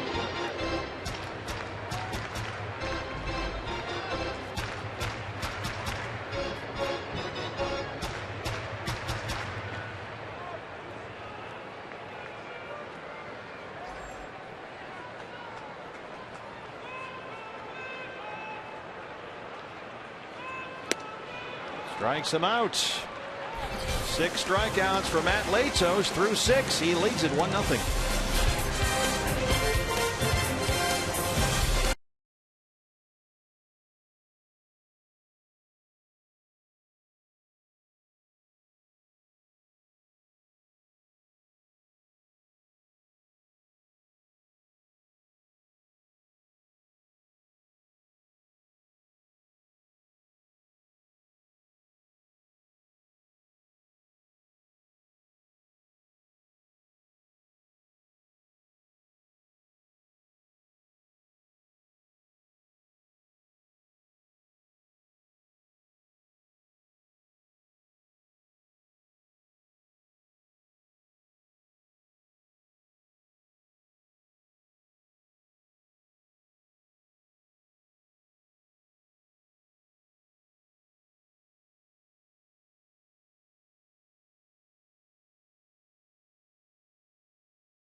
On their hands. Hitting coach Turner Ward officially graduated from the University of Phoenix with a Bachelor of Science in Management.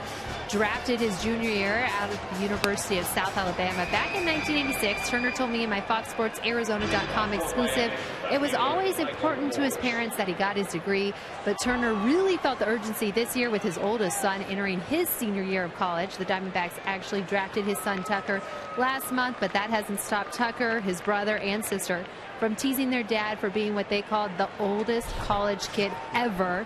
But Turner is okay with all the joking. He has a diploma in hand now. He plans on framing it. The one thing he said he won't be missing is pulling those all-nighters. He said after every game or on the team planes back and forth, he would be studying his head in the books, and he said those all-nighters were a lot easier to pull when he was in his 20s. That's the case, isn't it? Yeah. So congratulations. Nicely done, Turner Ward. Just a couple of years after Goldie followed the same path. At the University of Phoenix, yeah. Imagine trying to hit Major League pitching while you're doing your homework. That's what Goldie did a couple of years ago. He'd be in a hotel lobby, and you'd get into a city and Goldie'd have homework to do. And not pitchers. I think it was a finance degree that Goldie got, but he'd be in the lobby doing his homework, projects on the planes. We've been keeping an eye on Jeremy Hellickson's blister, that right thumb. He's pitched a terrific ball game, but he's glanced down there once or twice lately so far in this at bat against Michael Morse.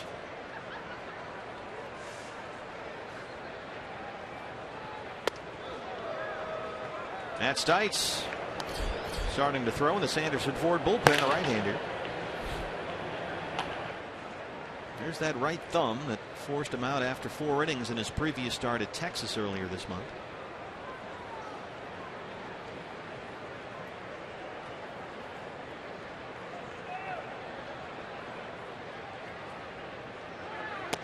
Was there a guy that gets more height with his stance and his bat than Mike Morse? I mean, he's standing up there with that bat, which is the size of a flagpole.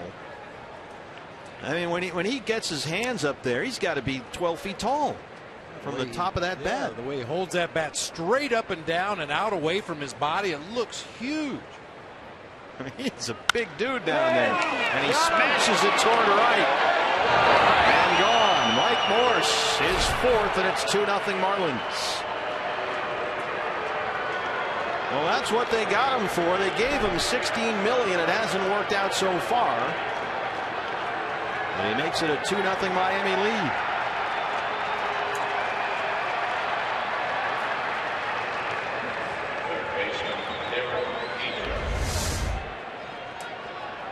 Elevated belt high outer third of the plate, and Morse with a little bit of a tardy swing, but with that big long bat, if you get the barrel on it, it's going to go to any part of the ballpark. A line drive homer to right field. 106 miles an hour off the bat of Mike Morse. Brings up Derek Dietrich.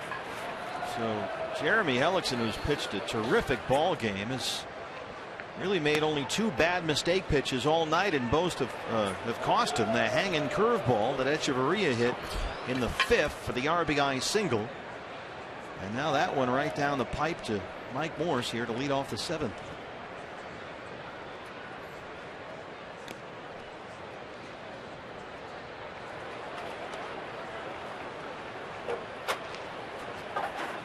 And Morse at 6'5", 245. You throw him one down the middle and he'll do some damage.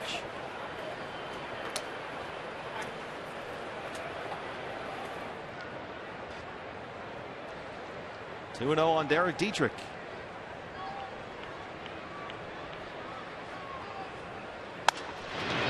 Chris Owings gobbles it up, 1 away.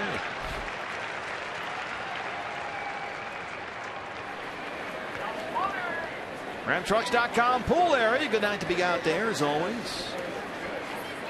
Got the hot tub, the swimming pool, the whole thing. 97 pitches right now for Hellickson.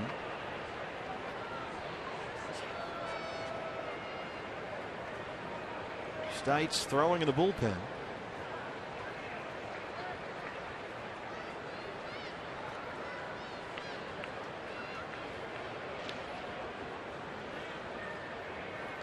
JT Realmuto.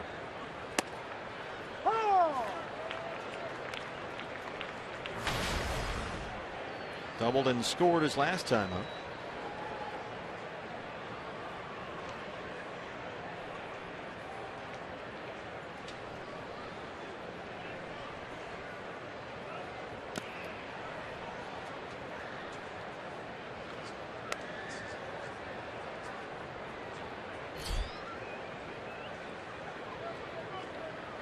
Wellington Castillo, you'll notice, besides the neon fingernail polish, blue laces on that catcher's mitt. Must be a leftover from his days with the Cubs.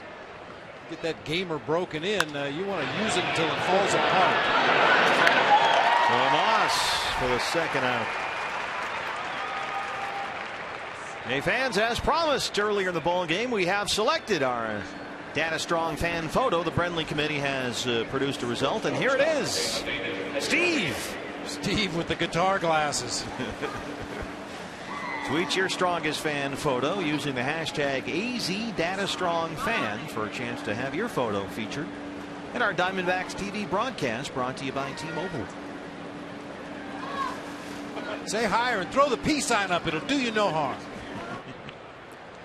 Danny Echeverria drove in the Marlins' first run with that 2-out RBI single in the 5th.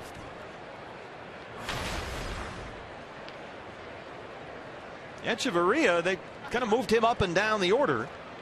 He was batting 5th last night. He's hitting 8th tonight. He does not wait around. Jake Lammenol throws him out, but the Marlins tack on one more. Michael Morse, his 4th of the year, makes it 2-0 Miami.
Player of the game, Matt Latos, has been terrific so far. 6 innings of shutout ball. He's given up only 4 hits, and he's struck out 6. Well, we've seen Matt Latos really bad at times, but he is on top of his game tonight. Everything working really well for him. The high 4-seamer, the splitter has been devastating tonight.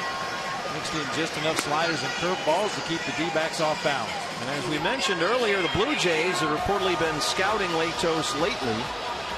And there are a lot of scouts here watching tonight, and he is delivering big time. So he'll be a free agent next season. Marlins are looking to deal him, and the price is going up here tonight. Those are all the scouts behind home plate watching Latos and some of the other players in this series.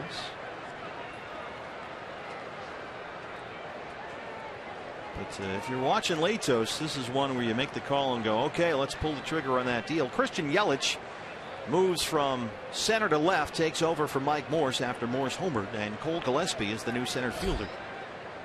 Jake Lamb leads off the Diamondbacks 7th. So far only 4 hits for the D-backs, all singles.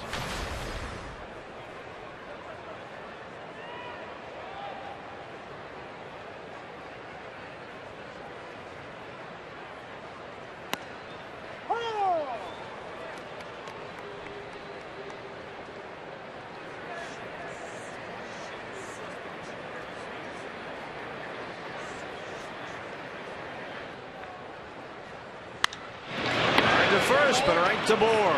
It's the backhand stop. Latos is there, one away. Hey fans, let's take a look at our State Farm report of the game last night for the Reno Aces. Jamie Romack, we saw a lot of him in spring training. And a big night for Phil Nevin against Albuquerque. 3 for 5, a homer. He's been an all-star in AAA this year. He's hitting .304 with 19 homers. And we'll be keeping an eye on our Diamondback minor leaguers. The new feature will be bringing you the rest of the year, courtesy of our friends at State Farm, the Farm Report.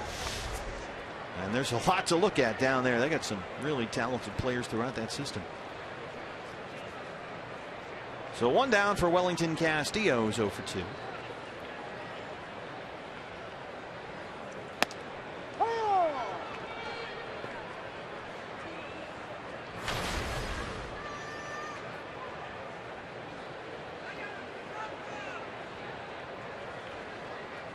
One of those minor leaguers might start here Thursday to open up the Brewers series. We still don't know who's going to take Chase Anderson's rotation spot. A minor leaguer is a possibility. And we anticipate the Diamondbacks making a move and some type of announcement tomorrow at some point.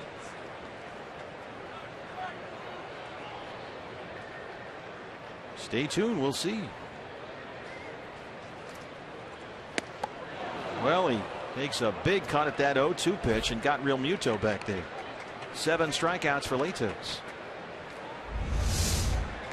Latos has thrown more curveballs as this game has progressed, and he's got a good one. When he's on top of that pitch, it breaks straight down toward the ground in the mid to upper 70s.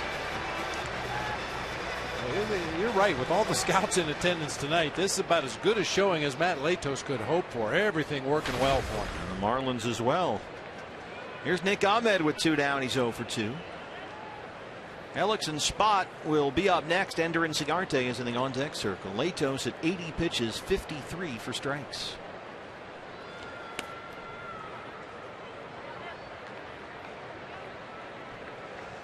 We talked about this so far. The Diamondbacks have been Latos intolerant. He has been tough in this ballpark. Just not really pitching in the style we expected. Talked about it in the opening of the show. He's a fly ball pitcher, fly ball strikeout pitcher. Not really a guy that gets a lot of ground outs, but he's had 10 ground ball outs in the game, only 3 fly outs to go along with 7 strikeouts. And there are the scouts taking their notes. Everybody's got the stopwatch. Look, there's about 9 stopwatches back there. Some radar guns. It's getting to be that time. July 31st is the trade deadline, so 10 days away. That's next Friday. And as we mentioned, he's usually a fly ball pitcher. Not tonight. Not tonight. And that gets to be a little bit of a game too with those scouts, and certainly with the coaches on the bench as well. Everybody's got a stopwatch. You're timing the pitcher, you're timing guys running down to first base, and everybody looks. What'd you have? What'd you have? Then it gets to the point where you start guessing ahead of time. That's Maria. Well, Latos rolling along. He's retired 7 straight with a 2-0 lead.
Next Saturday, well, that's this Saturday, July 25th, you can get the Randy Johnson Hall of Fame bobblehead. Then on Saturday, August 8th, join us pregame for the retirement of Randy's number 51. All fans here with us get this commemorative T-shirt courtesy of Fry's Food Stores. 2 one-of-a-kind items, 2 nights.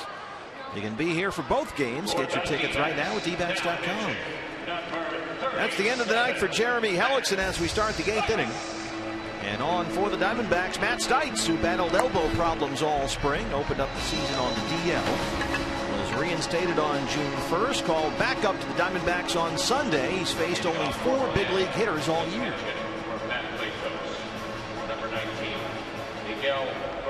Pitcher spot will lead it off for the Marlins, and that's going to end Latos' night as well. Miguel Rojas, the former Dodger, will hit for Latos.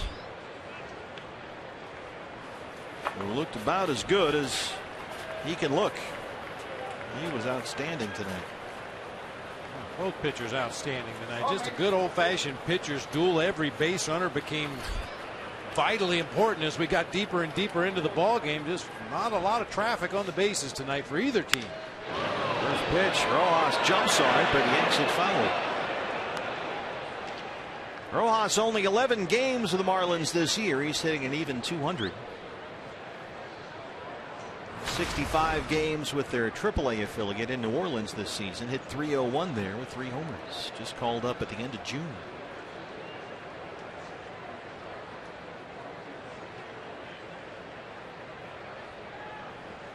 Base hit for Rojas.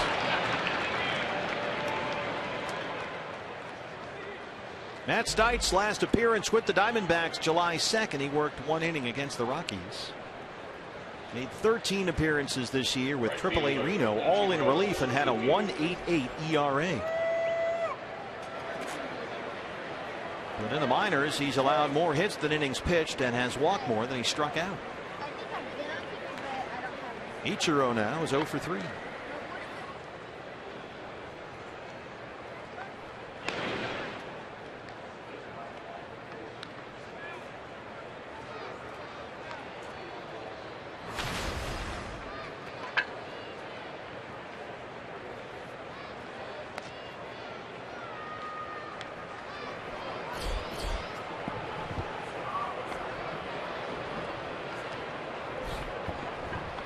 Carter Capps with that unusual delivery, warming up with the Miami bullpen. He's been tough this year. Ichiro slaps a double play ball to Ahmed. Owens turns it, but Ichiro still gets up that line at the age of 41.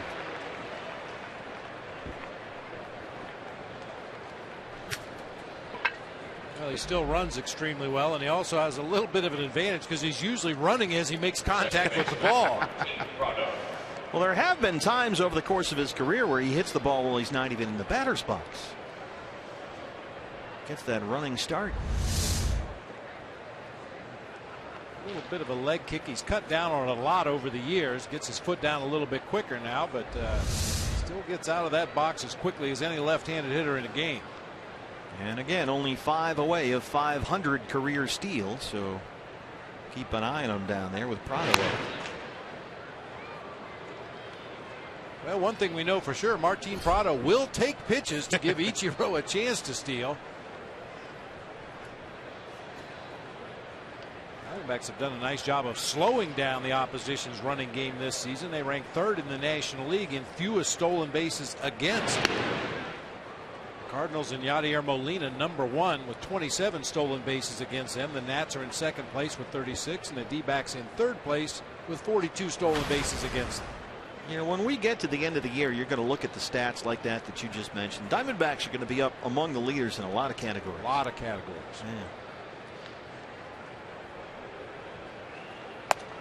Yeah. 0-1.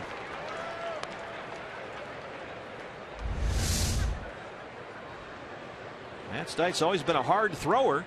Seen him in the fall league pitching for the Salt River Rafters in spring training with the Diamondbacks. He's can get consistent upper 90s when he's on.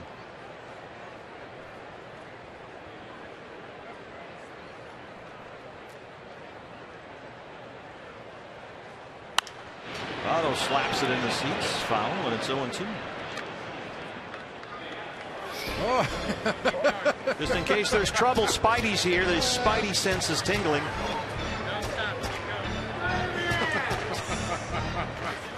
That's awesome. You know, he gets to the end of the line and then he goes, Dad, do it again. Do it again. Do it again. He's probably been doing that for 8 innings. Made about 10 laps around the ballpark tonight. 0-2 to Prado. That's foul ball.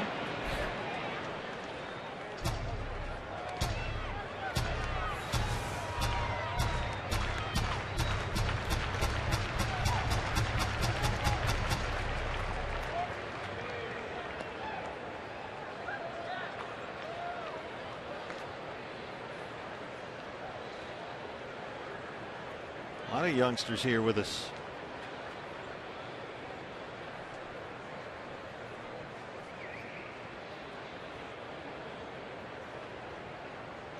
Long set here from Stites, and finally Ron Kolpa grants time. All right. Say go D-backs. Say hi, Baxter. Hi, Baxter. Hi, Baxter. Happy birthday on Sunday. He's hiding.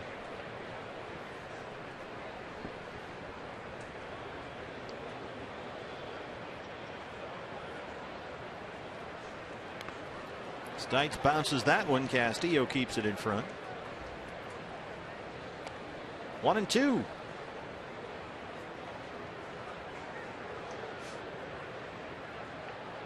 That's Stites. You wonder where he fits in here now that he's healthy. It's a good young arm. Just turned 25 years old back in May.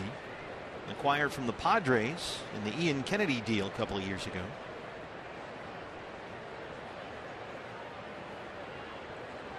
He's added a little twist to his stretch. We talked about Matt Stites in previous times up here at the major league level. The way he paws at the dirt with that left foot like a bull getting ready to charge a red cape. Well, watch his hands now. He also throws his arms out in front of him as he comes up into the set position. Sometimes you get the one swipe with the foot, sometimes 2 or 3. Well, that time he didn't do it with the arms. Boy. Ooh, off the foot. Prado, the whole time he was here with the Diamondbacks, always had some kind of paraphernalia up there on his ankles, feet, legs. Yeah, you remember the ankle guard used to start out down there, then he fouled one off his calf up near his knee, so he'd slide it up his leg a little bit further, but that one off the foot. No padding there.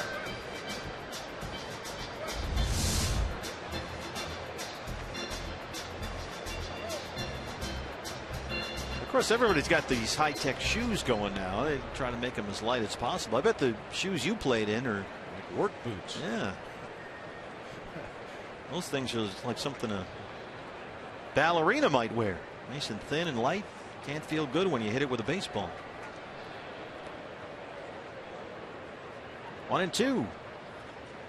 Ichiro not going anywhere down there at first. Stites bounces another one.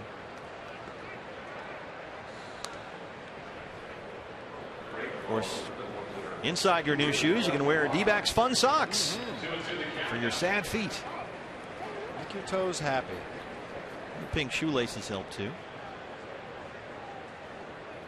Yeah, you're right about the new shoes. I mean, it used to take weeks to break in a new pair of cleats. You know, they were very stiff and very firm. You know, a lot of support. You can break in a pair of these right out of the box. You can wear them in a game. And Matt Stites is really having a problem throwing a strike right now. He's all over the place up there. He's gone full on Prado, 3-2. Ichiro still at first, 1 out. I would imagine Ichiro will be running right here on the 3-2 pitch with 1 out, just because Prado is such a good contact hitter, rarely strikes out. And there he goes. Prado, sure enough, hits it to Lamb, who smothers it at third. And gets the out at first. Ichiro moves up, 2 down. It's been a good night for Jake down there at third. He's made a bunch of good plays. A lot of quick reaction plays. I mean, there have been some hard hit balls down his direction, some tough hops. He's been up to the task every time. Well, a big out to get here with a lefty Yelich coming up. Here's a look at Jake Lamb getting that one in the hole. Cliff Pennington's going to come into the ball game, so Chip Hale will double switch here, and he's going to bring in the lefty Andrew Chafin to work to Yelich, the 3-hole hitter. And we'll stay right here during the pitching change. We're celebrating Randy Johnson's Hall of Fame induction Sunday with the road to Cooperstown. And remember, back in the day, it seemed a very strange and unusual choice, but Randy chose to become a Diamondback, and sure enough, he chose to go into the Hall of Fame as a Diamondback, and he explains that decision. Swing and a miss, strike 3, Randy Johnson. The 10 years that I played in Seattle were pivotal in my career. I won a Cy Young there, AL West pennant there. It was my apprenticeship there. But then I went on and came here, and every year was my best year, if not better than any year I had in Seattle. I had to think with my head and my heart and get numbers and breakdowns of both places from the Hall of Fame. And they said, it's your choice. You're being inducted into the Hall of Fame based on your overall numbers. Now you need to narrow it down if you choose to. And it was a tough choice. I love both places, but the accomplishments that I achieved here were much greater than the accomplishments that I achieved in Seattle. The time that I spent in Seattle might have been funner on the field, learning how to pitch and the excitement of playing with some of the best teammates I've ever had, and the whole vibe in Seattle. I'll never forget Seattle. But when you look at my numbers here in Arizona, it's so glaring, you know, and I have to pick the team that I'm going to represent based on my most dominant years. That's all. On the road to Cooperstown, it ends in purple and teal. I mean, for some guys, it's a no-brainer. For other guys, it really is tough. I mean, that's a tough call for Randy. Absolutely. You know, I was thinking about it when Randy was announced that he was going into the Hall of Fame this weekend, and I was wondering myself, you know, which hat is he going to wear? Which uniform is going to represent him in the Hall of Fame? And you know, every manager that had an opportunity to work with Randy Johnson was very fortunate and a better manager for it, but I got him at his best. I'd say 4 straight Cy Youngs, yeah. Yeah. Not going to top that. So here's Chafin now to face the lefty Yelich, 2 outs at Ichiro. Standing at second base. That's where the 51 will go up August 8th. Yelich singled in his 3 at-bats. He's 1 for 3. His single his last time up against Jeremy Hellickson.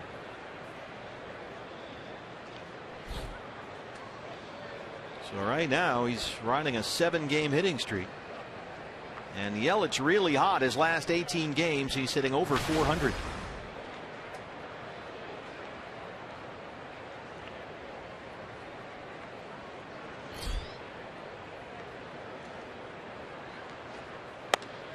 Partner, we've seen 2 base runners today at second base just take off for third, with neither middle infielder even close to him, as Cliff Pennington takes over for Nick Ahmed at short.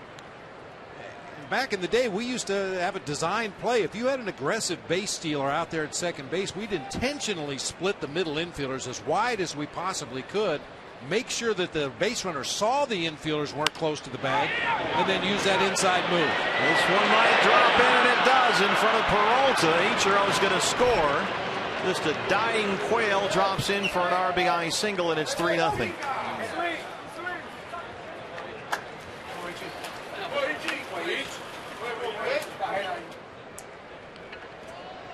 Yelich 2 for 4. Breaking ball that just kind of stayed inside. Wasn't a terrible pitch. Yelich jammed himself on that off-speed delivery and floats it out there in front of David Peralta for an RBI base hit.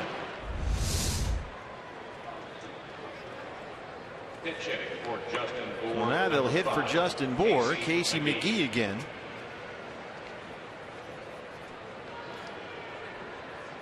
So McGee is a pinch hitter in last night's ball game. Boy, Christian Yelich is a player to watch, a really good young player. He's only 23. He's already won the Gold Glove.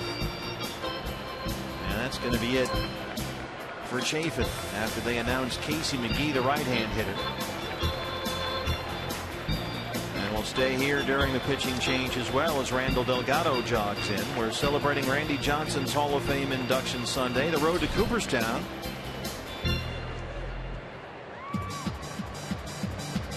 And we had this yesterday, but it was fun. Let's take another look now. Of course, a lot of strikeouts for Randy, 4,875. So let's hear from the first and the last victim.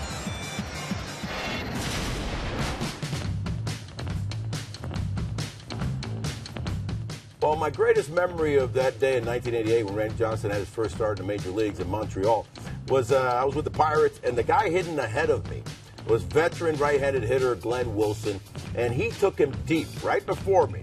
And sure enough, you know, Randy came with an attitude the day he got to the big leagues, and seemed like he dialed it up a little bit from 98 to about $125, and I don't remember seeing any of those pitches. I just swung hard at some fastballs. 1, 2, 3. They sounded like strikes, and I moved on. For me, it's a privilege to be in that list. You know, it's something that like I said, I can always say, you know, I struck out against the best, and you know, I went out there, I took my hacks. You know, he did what he did against most other players he faced. He struck him out. So, like I said, one of the best pitchers of all time. Probably one of the top 2, top 3 lefties of all time. So, you know, just a privilege and an honor for me to be able to be at the plate and face him. Proud to be a part of it. Heck, he wouldn't have the other 4,874 strikeouts without me, and I always kid him about that. For me, you know, it was just a great opportunity to be able to tell stories later in my life about him. Congratulations, Randy. The road to Cooperstown, 2001. The road to the World Series parade. Only some of the iron that Randy was able to hold up after that World Series championship. Co-MVP along with fellow starting pitcher Curt Schilling. Randall Delgado trying to get that last out here in the 8th. We'll work to the pinch hitter Casey McGee, who hits for BOUR.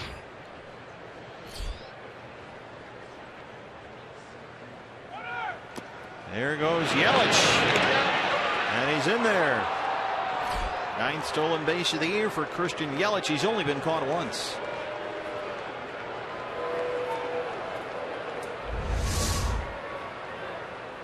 Yelich didn't get a great jump. Wellington's throw kind of ballooned on him out there at second base. Looked like Yelich was just able to get his hand underneath a quick tag by Chris Owings, but the Diamondbacks are going to take a look at it. And I think they agree that Yelich got in there. The Marlins already stole a run here in the inning on the bleeder by Yelich, trying to get another one here as he moves into scoring position for McGee, who's ahead 1-0.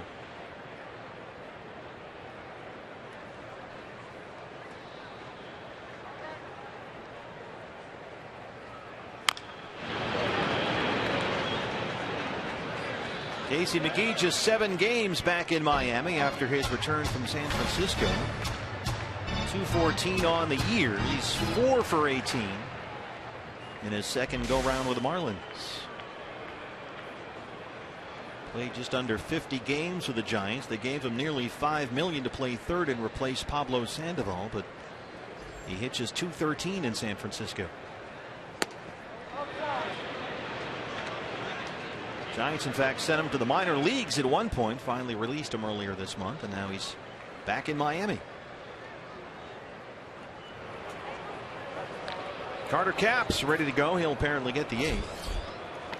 Diamondbacks will have Cliff Pennington, A.J. Pollock, and Chris Owings, 9-1-2.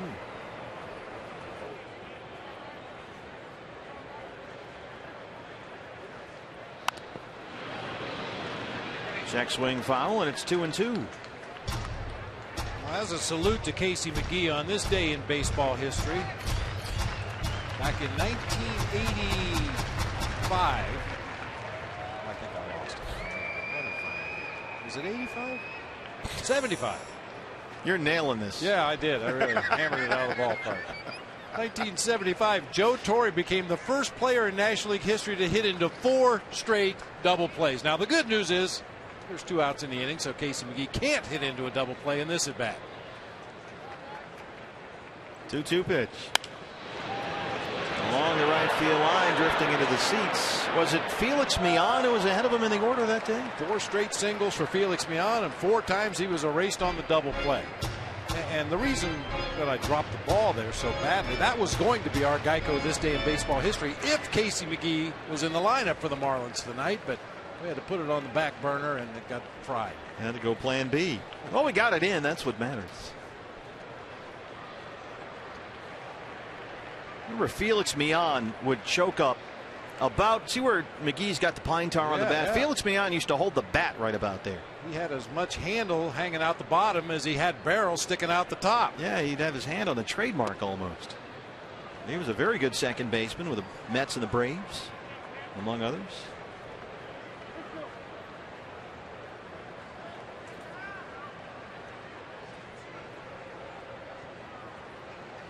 Delgado's run it full now, 3-2.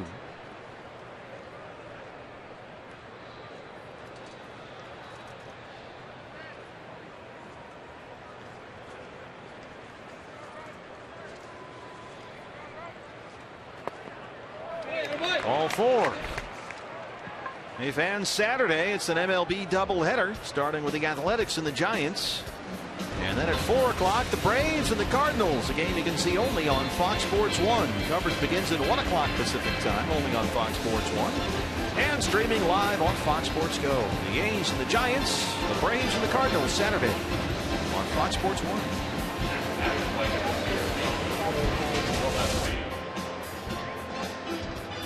That brings up Cole Gillespie, who took over in center. Photo zone here at Chase Field. Have your picture taken with former D-back great Will Ferrell.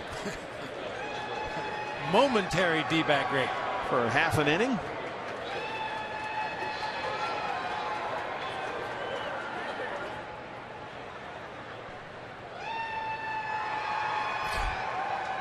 Two on, 2 out for Gillespie. 0 for 4 last night. He got the start out there. First pitch popped up. Near the bag at second. Pennington with a foot on the bag. And they finally get out of the 8th, but the Marlins add a run. They lead it 3-0.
Diamondbacks Live, the post-game show, one of our VIP guest analysts here on Fox Sports Arizona. You've been dialed in. I know you had your dugout seats. I really hated to bother you to bring you out. Had the best seat in the house, and we had to come down and interrupt it. Feet up on the dugout drinking the iced mocha coffee. I saw that with whipped cream, by the way. And yeah, I wasn't big on the whipped cream. I know, but you have an entourage, your own cameraman. They just yelling at them, move their feet.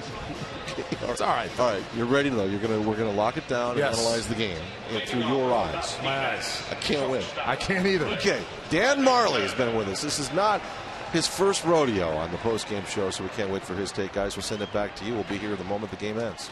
Well, guys, keep those eyes open because Carter Capps is in the ball game for the Marlins, and this guy has an average fastball at 98 miles an hour.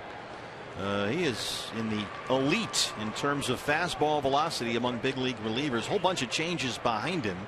Casey McGee takes over at first for Justin BOUR. Miguel Rojas is at second for PRADO. PRADO moves over to third, replacing DIETRICH. So the pitcher spot is now sixth in the Marlins order. That's McGee at first, Rojas at second, PRADO at third, and here's Carter Capps. 1-0 on Penny. And Capps, of course, gets that velocity with that unusual kick. There's only one other guy that does this. That's Jordan Walden. They just kind of lunge off that pitching rubber, and at one point in the delivery gets airborne. And the first thing that Tommy Hutton said, the Marlins broadcaster, when he came in, he's like, all right, first thing I'm going to tell you, it's legal. I had questions myself. I mean, he's releasing the ball from at least a foot closer to home plate than most guys would because of that leap off the rubber right there. Look how far he gets out there. Very nearly to that infield grass. I mean, he's just waving at it. 98, 99. There's the strikeout. This guy can be filthy out there.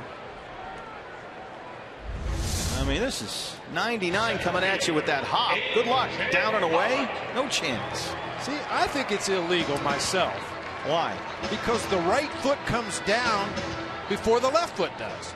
I don't know. According to the rule book, I'd have to go scour it to see. But so every pitch is, in a sense, a balk? I know there's nobody on base, but jumping off the rubber and landing on his right foot before his left foot comes down. It seems to me like once you stride off the rubber, your left foot has to come down first. Does it say that somewhere? I don't know. I'd have to really get through the book. I mean, other than, as you said, Jordan Walden and this guy, it had really never been a problem before. Jordan Walden kind of jumps. This guy like hops and skips. But he can bring the heat. Just keep jumping on your right foot until you get about 3 feet in front of home plate and let it go. Try to hit that. You watch your right foot come back down again before the left foot does. I mean, seriously, he might be 2 feet in front of that landing hole up there in front of the rubber. A.J. Pollock gives it a ride. Yeah, it's up the track, and he runs it down just shy of the wall. Where there are some fans who watch a lot of National League East baseball that will tell you Carter Capps just cannot be hit. I mean, he was in the minors for a while this year. They brought him up middle of May or so, and since he's been back up, he leads all major league relievers in strikeouts.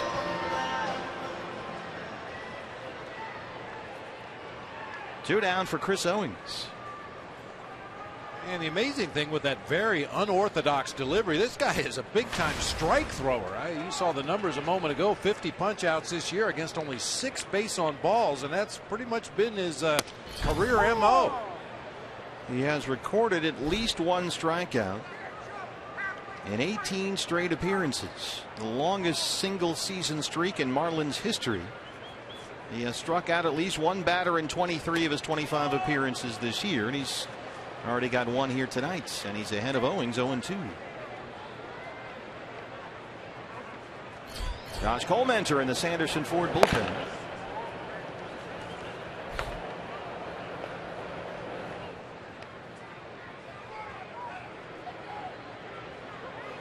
Marlins in the 9th will have Cole Gillespie, the pitcher spot, and then JT Realmuto, 5, 6, and 7.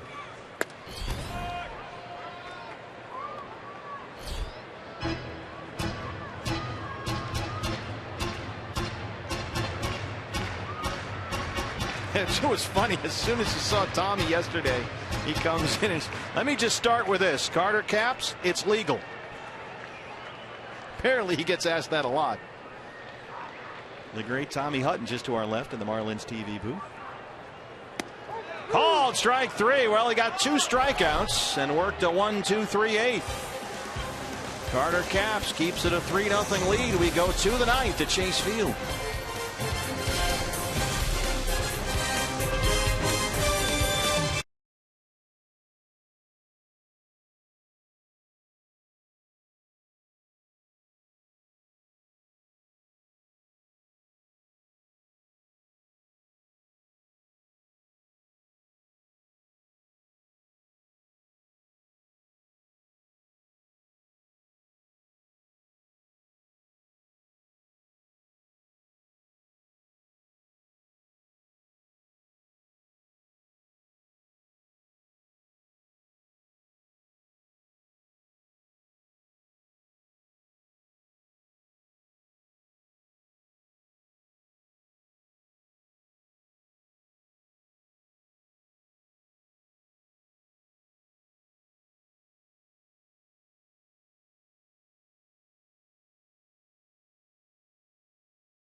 Is brought to you in part by your Valley Honda dealers, where you'll get more standard features for less money. CenturyLink, your link to what's next. And by Mix One. Great taste, no face, available at local retailers. 9th inning, Chase Field. Diamondbacks trail the Marlins 3-0. Our Gila River game summary. A pitcher's duel for a while. Matt Latos and Jeremy HELLICKSON. Jeremy was outstanding. He only made 2 mistakes. A hanging curveball to a Danny Echeverria for an RBI single in the 5th. And then a fastball right down the middle of Mike Morse to lead off the 7th for a homer. Other than that, he was outstanding. Latos was great, and here we are in the 9th. 3-0 Marlins. Josh Colmenter, his 20th appearance of the year.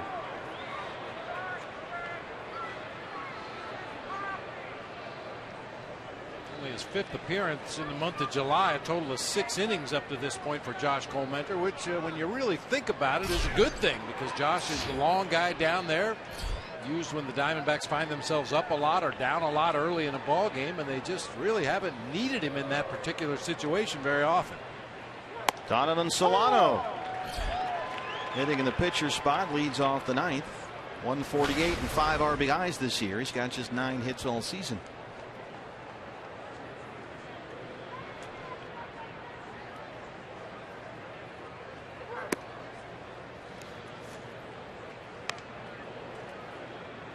You wonder why Carter Capps is in closing games with his stuff. I mean, he's kind of like a right-handed Aroldis Chapman, but they have Ramos, who they like a lot.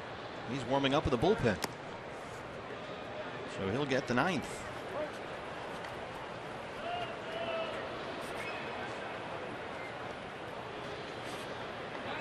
Of course, Ramos, the closer, just gave up a walk-off homer on Sunday at Philadelphia to Jeff Rancourt.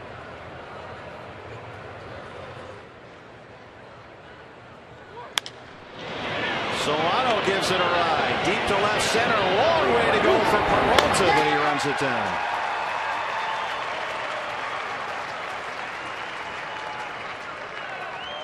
Well, our Chaz Roberts air conditioning cool play of the game. Brady Bogan from KUPD here in town, throwing out the first pitch tonight. Are you kidding me? How embarrassing. Well, at least he didn't bounce it. Oh, he didn't bounce it. He hit the backstop. We just need a taller catcher when Brady's on the mound. Speaking of catchers, here's JT Realmuto. Doubled and scored in the 5th. He's 1 for 3. I'll catch Brady in the morning on Holmberg's Morning Sickness, 98 KUPD. I hear you on that show all the time. You might hear me on there tomorrow. Any chance I can bury Brady, I'm going to be on there. Can't miss opportunities like that.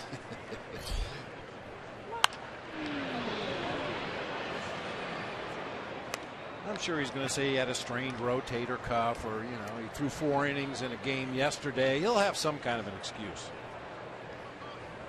Well, in his defense, he doesn't appear to be a great athlete. Well, maybe a little barbecue sauce on his fingers and the ball just slipped out. I'm not quite sure what happened there. Foreign substance. Well, Josh Colmenter, I don't call this a mop-up inning, but you're trying to find innings for Josh, who's not worked a whole lot lately. And with a little bit of a short-handed bullpen tonight, they've given Colmenter an inning here in the 9th. Realmuto with a base hit. Let's go down to Kate.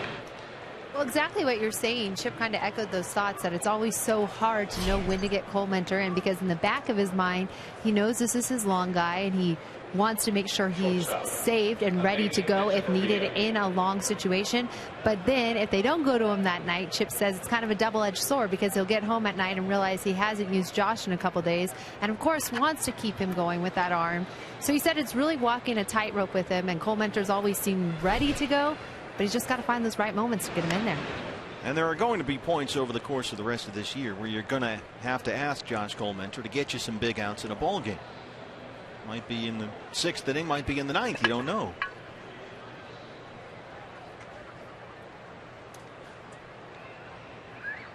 Danny Echeverria pops up the butt attempt, and it just dies there. No chance to get Echeverria, who runs well. Boy, that thing just stopped there like a sandwich on a green and checked up in that grass right between Castillo and Colmenter. Great bunt. Pops it up in the air. Wellington Castillo didn't see it right away. That's a much easier play for the catcher coming up that first baseline than it is for Josh Comenter coming in from the mound. But you could clearly see Castillo didn't know where the ball went.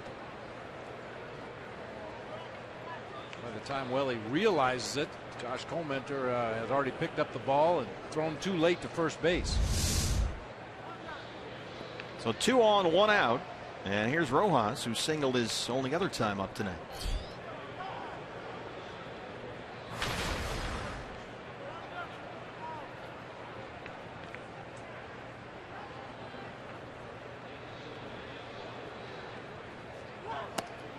Rojas' name likely sounds familiar. Originally signed out of Venezuela by the Reds, went to the Dodgers before the 2013 season. And he played 85 games with Los Angeles last year, but hit only 181. He came over in the Dan Herron deal, along with D. Gordon.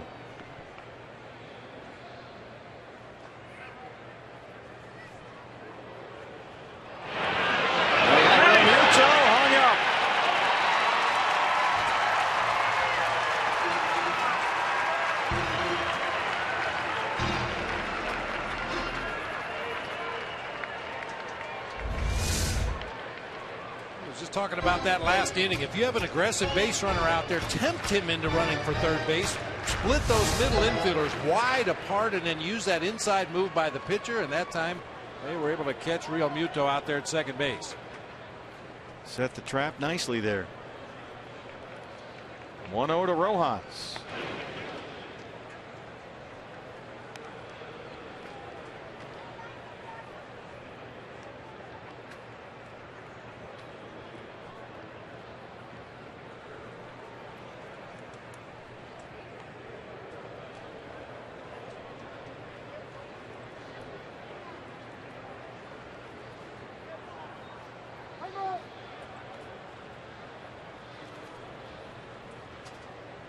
Well, the Diamondbacks in the 9th inning will have the heart of the order.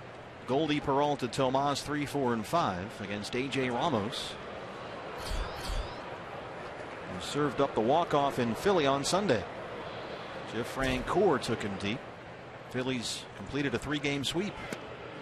Oh, happy day. We haven't had a lot of those in Philadelphia this year. Likely won't the rest of the year.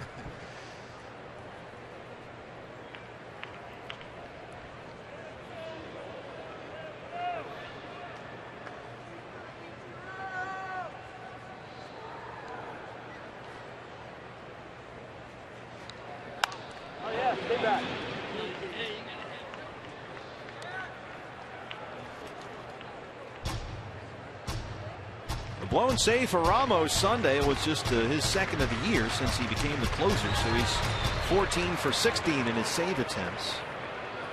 It was a Francoeur homer, the first runs he had given up since June 9th. So that was really a blip on the radar screen on Sunday. What happened there, Hank? Does he have a catcher down there, or is he just throwing against the wall? Sure, didn't you do that as a kid? Just throw a tennis ball off the side of the house? All right, they found a catcher for him. Yeah, catcher had to take a break there for a pitch. Clank. So he'll get the 9th against Goldie, Peralta, Tomas. Lamb would be after that.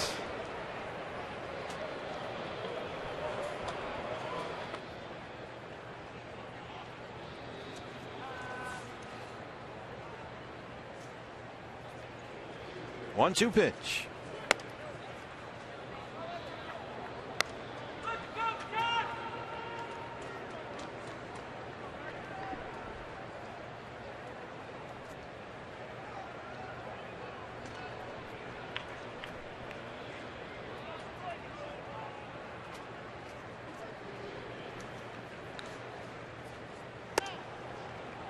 It's full. Hey fans, the Diamondbacks live show continues to roll out the red carpet for our VIPs. Dan Marley here tonight. Tomorrow, another former Suns great, Eddie Johnson, still working as the analyst, our VIP guest. Followed by Andy Stankiewicz from Grand Canyon Baseball. Former D-back great Junior Spivey Friday. D-backs live VIPs presented by Nissan all month long. And Rojas, who's up there with a 200 batting average, gets the walk. Brings up Ichiro. This would seemingly eliminate Josh Colmenter as a candidate to possibly start that game on Thursday. It's still quite the guessing game. Chip Hale playing it close to the vest, doesn't want to divulge anything until he absolutely has to. Well, he has said some of the minor leaguers are options. They have some guys they're looking at possibly to take that start Thursday against the Brewers. Filling in for the injured Chase Anderson. Here's Ichiro, 0 for 4. Reached on a fielder's choice and scored his last time up.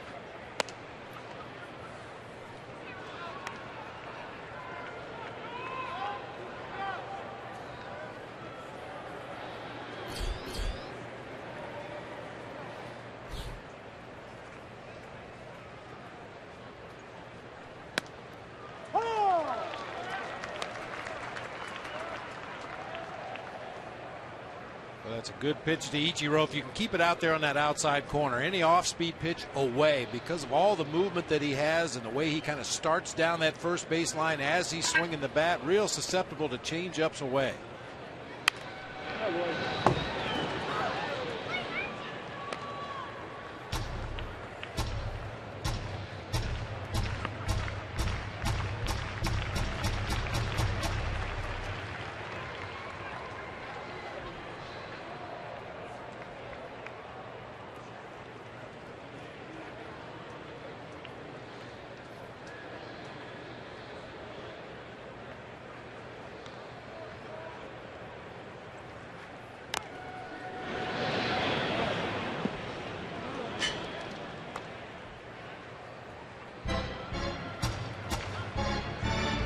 Off me, ball. Hit on the hands. Talked about those bats he uses now, that new light colored wood that he used to use in Japan. All the bats kept in special case, kept in a dehumidifier.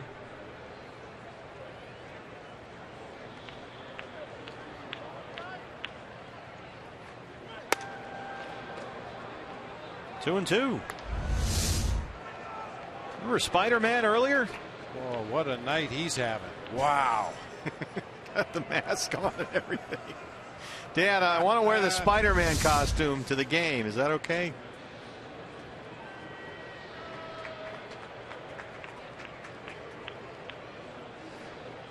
Slaps it the other way and backs up Lamb. A long throw for Jake, and they just do get Ichiro at first. A really good night down there at third for Jake Lamb, and that ends the top of the 9th inning. So we go to the bottom of the 9th. Goldie, Peralta, and Tomas. Diamondbacks down 3-0.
That was the Cox Gigalife high-speed highlights. A.J. Ramos, the closer, on to work the bottom of the ninth.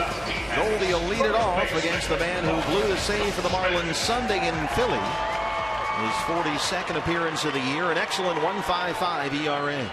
Another big-time strikeout pitcher out of that Marlins bullpen. 50 punch-outs in just over 45 innings pitched this year. Only 11 walks. Diamondbacks have been out hit 9-4. They trail it 3-0. Goldie, Peralta, Tomas 3, 4, and 5 in the Arizona ninth. Skies one way up there. Shallow rights. Rojas calling for it. One pitch, one out. This was Ramos Sunday at Citizens Bank Park in Philadelphia. Jeff Rancourt, the walk-off winner to complete the 3-game sweep.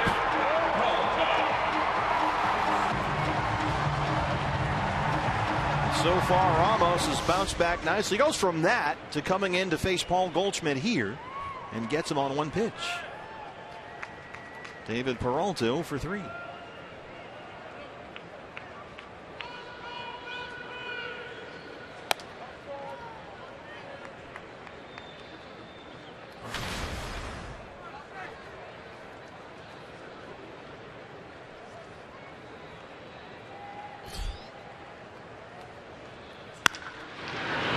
Hit for Daly, rolls it into center. Looking for base runners here. Partner, interesting little twist on that last out in the top half of the ninth inning. With runners on base, Paul Goldschmidt is ready to throw home. The runner at second base turned the corner at third and was headed home. He wasn't waiting until he was waiting rather to hear the call from the first base umpire, but was getting ready just in case he heard the safe call. Yeah, that was Echeverria who was flying around third. You're right. Just in case Ichiro was able to leg that out, Goldie was ready to throw home and get the out there. Goldie does Goldie things, as they say in the clubhouse. Yes, he does. Here's Tomas, who singled in the fourth. He's 1 for 3.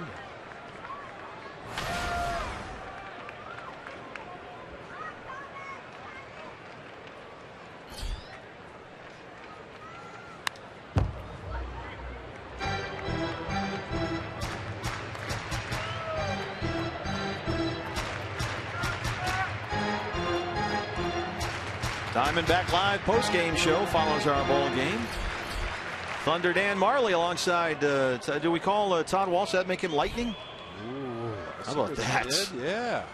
You're welcome, Todd. Thunder and Lightning in the post-game show. I like that. I think we just created a monster. Anyway, that's coming up after the ball game. Reaction from the clubhouse, the whole thing, with Thunder and Lightning. Thunder and Lightning. I like it. Here on the set out there in right center, waiting to start the show. Tomas.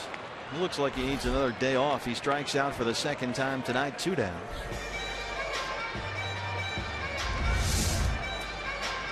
Third baseman. Nasty pitch to start with. Almost started it on the outer third, broke it right out of the zone. It seems like Yasmani is jerking his head out of there a little bit too soon. When he's at his best, he tracks it all the way into the hitting zone, almost all the way to the point of contact.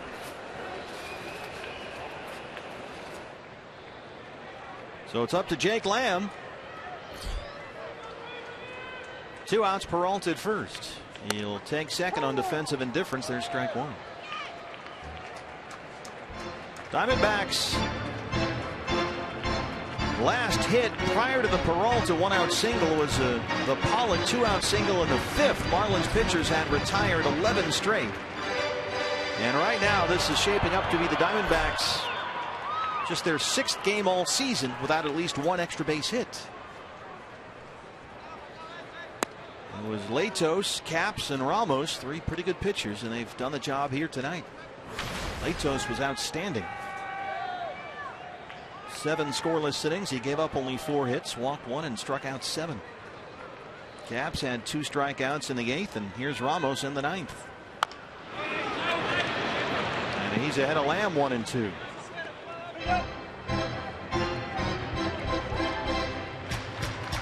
Don't forget a big one here tomorrow. Jose Fernandez and Robbie Ray in the series finale. And hopefully by tomorrow we'll find out who's pitching the opener Thursday against the Brewers. Still no word on that.